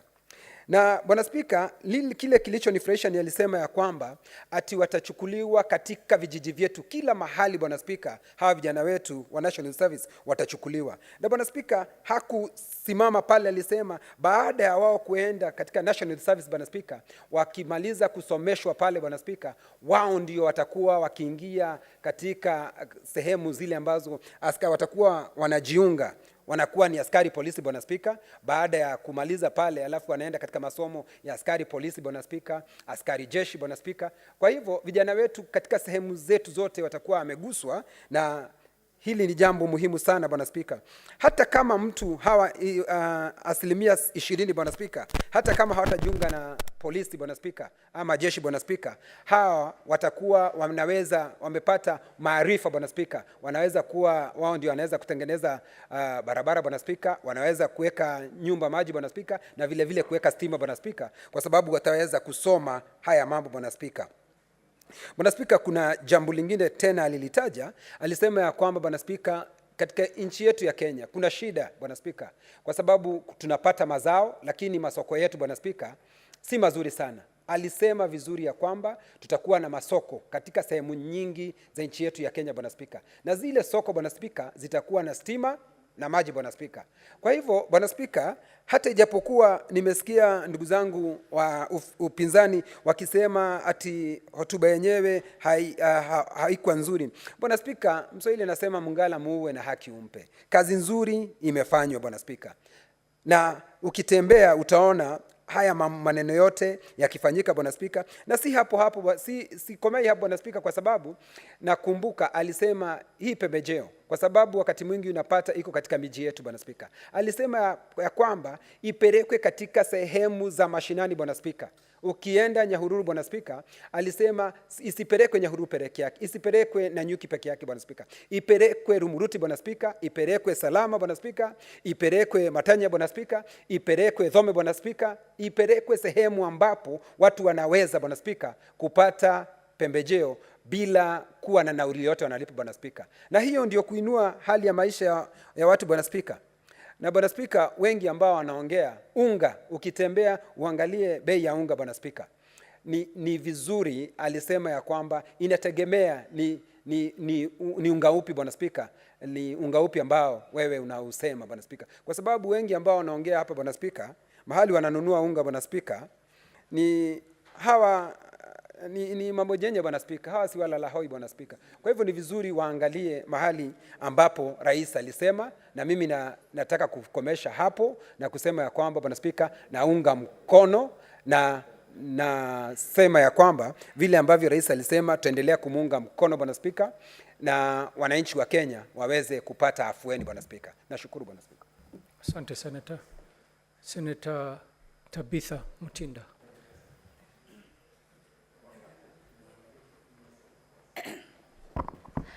Thank you, Mr. Speaker. And I want to rise by saying that I really do support and appreciate the address of the President, His Excellency Dr. William. To me, to start with, is that the address was just very to the point in terms of even the timeline that the President was able to use, and direct to the main issues that we had been able to promise Kenyans during the campaign period. He did not even get off the things that so much we had not deliberated, but it was very much focused. It was a very well-formed address, which he was able to put it and put it across very, very well.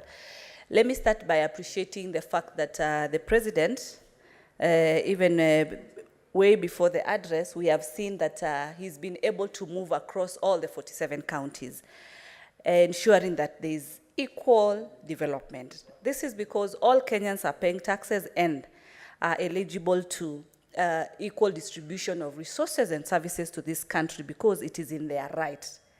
I've had colleagues from the opposition today speaking and trying to bring the issues of shares and trying to indicate that Kenya Kwanza government has tried to just offer services to the regions that were able to support them, which is totally not the case, because we've seen him actually in the western region, whereby, of course, we did not fetch much, but equally distributing and looking at the blueprints in this region, ensuring that development is given as required by the law.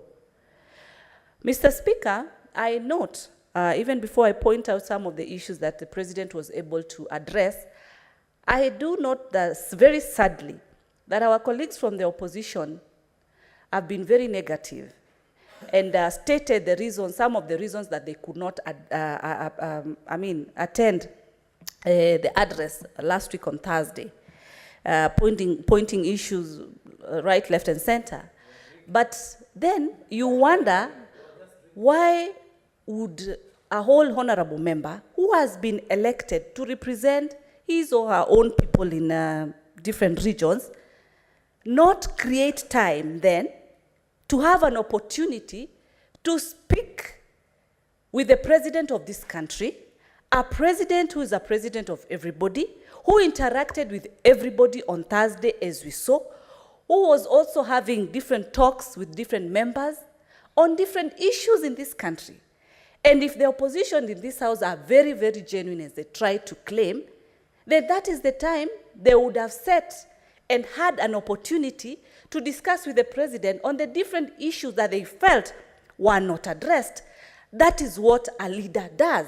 One thing I want to appreciate is that I know that they were very keen to listen to the progresses, and then they listened to the president because he's the president. And if there were loopholes, if there are areas that had not been touched, it was the best time to come, because they have access as members of parliament, unlike the voters maybe who have minimal access. They have had a very great access that day to meet with Dr. William Ruto and have different discussions. As we saw, members were trying to have that. So the point of trying to lie, trying to sadly tell Kenyans at this time that they were comfortably seated and drinking and whining, yet they are trying to claim that they are here fighting for the cost of unga for the Kenyans. It is sad. It is sad. That is the time they would have used to ask Dr. William, why have you not done this, or why have you not done that? Then at that time, at that platform, they would get a response that they would then communicate to their people who actually put them in these different offices. One thing that made me very proud as a woman is the issue of the healthcare promoters. We in this House and the National Assembly were able to pass the Universal Healthcare Bill, Universal Health Coverage Bill, which had different acts in terms of the digital health, among others. And I'm happy because the president, during the, was it Mashujaa Day, was able to commission over 100,000 healthcare promoters with also equipment. And this happened across all the 47 counties. Why I say I'm happy and proud is because most of this job has been undertaken by young women. And so they were able to have an opportunity, and also the president promised that the national government, also in collaboration with the county government, is going to set some kitty, some amount that they are going to give them and reimburse them, the healthcare promoters. And it is a good progress, because a healthy nation, then a wealthy nation. And these are achievements that are highly being achieved also through the bill, the health bill that was passed. From the digital perspective, in ensuring that there's quick servicing, because then we move digitally. At the same time, matters of the amount that is supposed to be paid for healthcare, you find that both the people who are able, in a position to afford, and those ones who are not able to afford, then it gives an opportunity whereby everybody is covered. Article 43 is very clear in terms of emergency, medical emergencies. From next year, as it's going to kickstart, then you'll find that a Kenyan is eligible for emergency health at that particular moment. Mr. Speaker, the issue of judiciary allocation, 3 billion allocated to judiciary. At the same time, the appointment of the 6 judges. This is a big achievement for us as Kenya Kwanza, and ensuring that judiciary is independent, something that we've seen, and something that even this House respects the court rulings. Mr. Speaker, digital transformation. I've had some comments in terms of, oh, it's not happening, it's not here, because you just want to sit and drink and depend on hearsays, not even being factuous, because you're in a position to afford even bundles. So you use those bundles that you can be able to afford to deal with rumors. You are in a house that you are able to get facts and reality. And we've seen how the digital hubs have been implemented, all still across. And they are continuing to be implemented, which is something that is going to create job opportunities for our young people. And this is something I want to urge the opposition to try and look at some of these things in a very positive way, so as to encourage the young generation that even voted for you, so that they can be able to have an opportunity to make extra cash, because these are stations, these are areas that they can be able to make income as required. We've seen the e-government services. As we speak, we started with about 300 e-government services. As we speak right now, and the president was able to point out, we have over 13,000 services. And at the same time, the government is still continuing to ensure we have more digital services in place.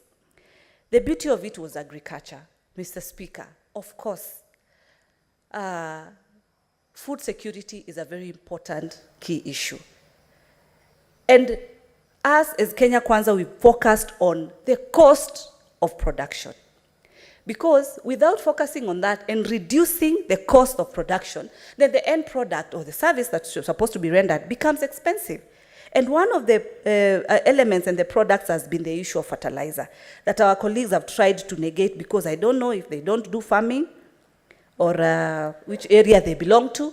Because when a cost of fertilizer comes from Kenya shilling 7,000 to where we are at 2,500, even if you've not so much gone to school, this is natural, that you can be able to know that you need the basic skills to ensure that you maximize your farming productivity, so as to ensure that there is food security. The cost of unga that they refuse today. Then how will you know if your work is to sit back and drink from morning to evening, and you don't even have time to go and go, because when you go back to your house, your meal has been prepared. You do not even know, and you don't have time to go and find out. We are coming from a 250 cost of unga today, and it's ranging between 150 to 180. That is the range. But how will you know? Why don't you want to understand? Why don't you want to come and face the president himself and ask him and tell him this is like this or this is like this so that he can be able to respond? You disappear. You go whine, you go drink, and you think that is going to build and give Kenyans the right answers. As I wind up, Mr. Speaker, the issue of housing. I'm happy because as a Nairobi delegate, job creation. I've attended one of the groundbreakings of the housing project in Nairobi. And I'm happy to state, even before this house, that the local manufacturing, the Jua Kali associations, they have been brought together so as to ensure that they are given the first priority of the local supplies in this country, be it the doors, be it the windows, whatever is needed that can be produced locally. That opportunity is accorded to them. That business is according to them. Lastly, Mr. Speaker, the Hustler Fund. We had the president said very clearly that he was able to communicate with one of the beneficiaries of the Hustler Fund. Hustler Fund is something that we went to our voters, talked to them, and got to understand what is the problem. They were able to say the challenges that they get through the Shylocks. And we were able to focus on Hustler Fund. Hustler Fund today, as we speak, we have 36.6 billion, which has been disbursed. We have 2.3 billion, which is on savings. And we have 7.5 million, which we have the repeat customers. Meaning, it is working well, it is helping Kenyans. They are able to also increase their credibility levels. These are big achievements that we've been able to have and ask. And I want to wind up by asking colleagues from the opposition. Use the opportunity that you have as a parliamentarian to talk to your president directly so that all the questions that you felt that were not addressed, they can be addressed. Stop hiding in clubs, in bars, in the name of that you could not listen to the president, and get the right answer so that you give your people the right information. Thank you, Mr. Speaker. Thank you, Senator. Senator Mohammed Chute. Thank you very much, Honorable Speaker. I know we don't have much time, but let me say today, Honorable Speaker, in support of this motion, the President's address, Article 131, 1C and 240 of the Constitution elaborates that the President should have a State of the Nation address. The one that was held recently, it was the 10th one, and I want to say, Honorable Speaker, the President started a journey that was started on 13th September 2022. And subsequently, that journey gave us a retreat on 16th and 17th of September 2022. In that retreat, I want to say the President passionately and convincingly talked about some very important issues. And I want to say those issues are deep down in my heart, and I really appreciate that retreat. He talked about universal health coverage. He talked about deposit at NSSF, and he talked about affordable housing, among many others. Mr. Speaker, this government was elected under the bottom-up economic transformation. And it is the duty and the responsibility of our President, Dr. William Samoei Ruto, to make sure that that is achieved. And I want to congratulate him and immensely thank him for the address, because it follows what he has started, a journey he has started on the 16th of September 2022. Mr. Speaker, he has said many things. Among those things, I want to just talk about a few. Number one, he talked about the issue of healthcare, which is very, very important. In his address on the Mashujaa Day, the President talked about dispensaries having problems with the medication. The medicines, the drugs at the hospitals are being stolen, and the President said we are going to have committees to manage the hospitals and the dispensaries. And that is a very important aspect. And the people, and especially Marsabit, are talking about this a lot. Mr. Speaker, the other thing he talked about is about judiciary. He talked about judges, that is very good, and he talked about 3 billion shillings. Mr. Speaker, the 3 billion the President is talking about is an excellent way of trying to make sure that the judiciary is independent and free to do their work. But the problem we have, if you have looked at my statement, today's statement, I talked about courts not being finished, and we have especially Marsabit Court, which has been under construction for some time now, and we need to know what has happened with the 3 billion shillings. And it's not only in Marsabit, in many areas, in many counties, they've not finished the projects.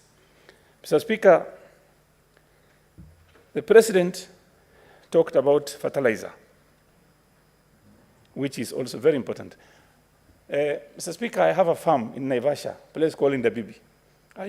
My major crop is beans and maize. Mr. Speaker, we planted maize, we got fertilizer from the government, we bought at an affordable price, and instead of harvesting 4 bags, we harvested 7.5 bags per acre, which is very good incentives from the government. And the other issue the President raised was about 300 million, which is going to be paid to settle the 2 billion Eurobond money. That is very important because it is going to help us in getting affordable credit also. The other issue, Mr. Speaker, the President raised is about affordable housing. Mr. Speaker, affordable housing, about 2 weeks ago, I talked about affordable housing, and I've been talking about affordable housing.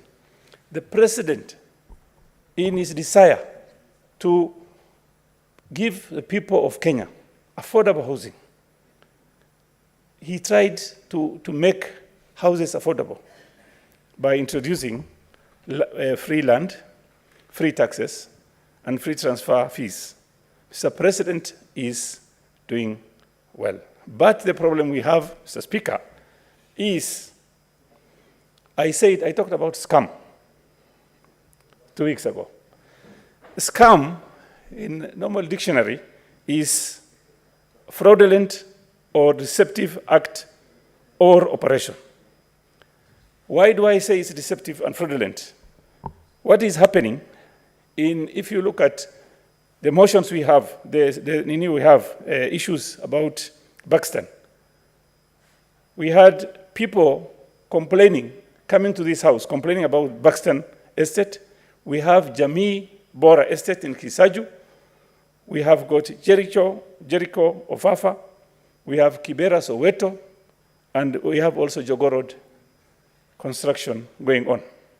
Mr. Speaker, I will say it is fraud today and tomorrow also, because the fraud does not come from the government. It is from individuals who are working in the government.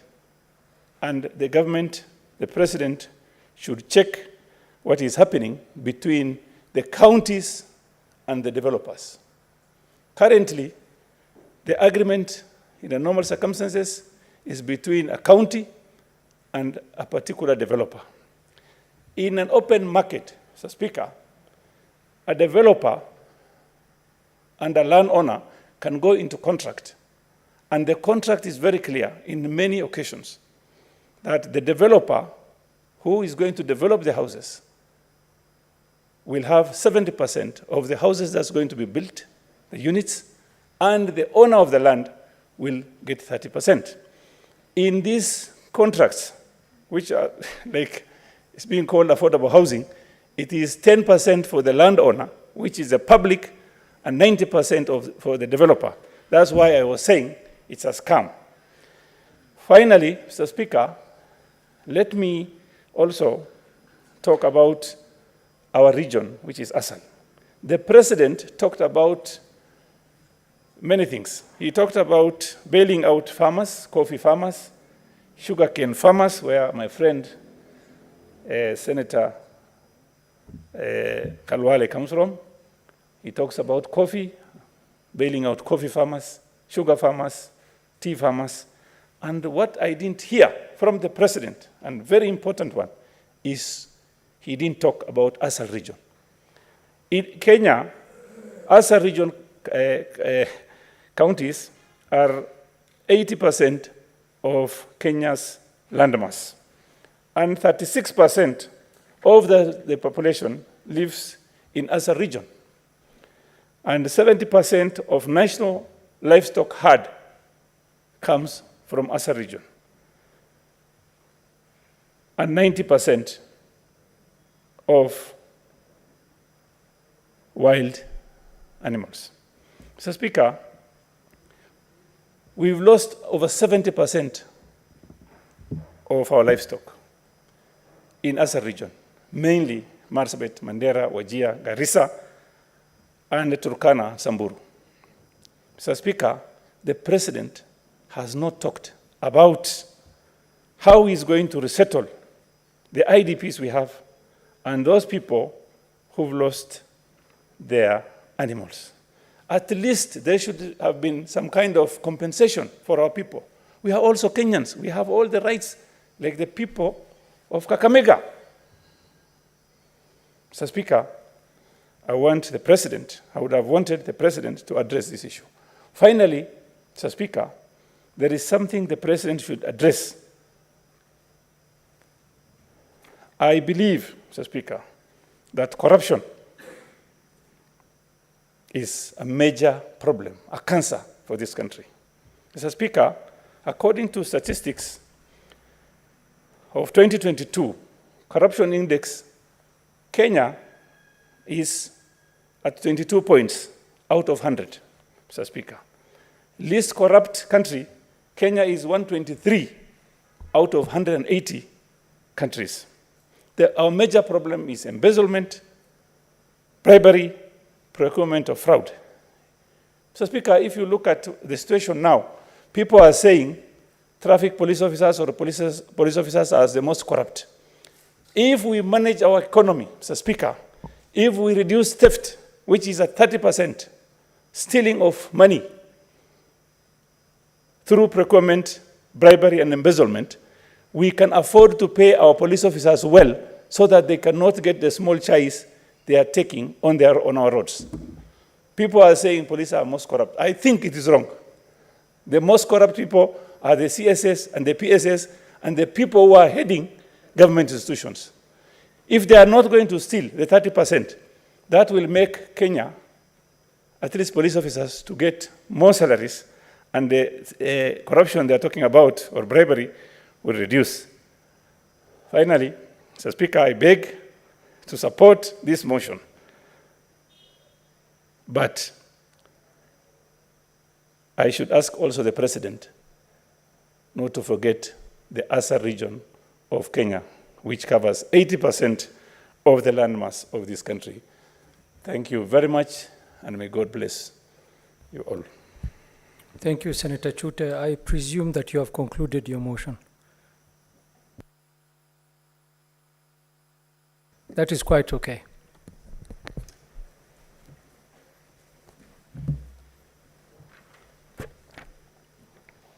Honorable Senators, it is now 6:30 p.m., time to adjourn the Senate. The Senate therefore stands adjourned until tomorrow, Wednesday, 15th November 2023 at 9:30 a.m.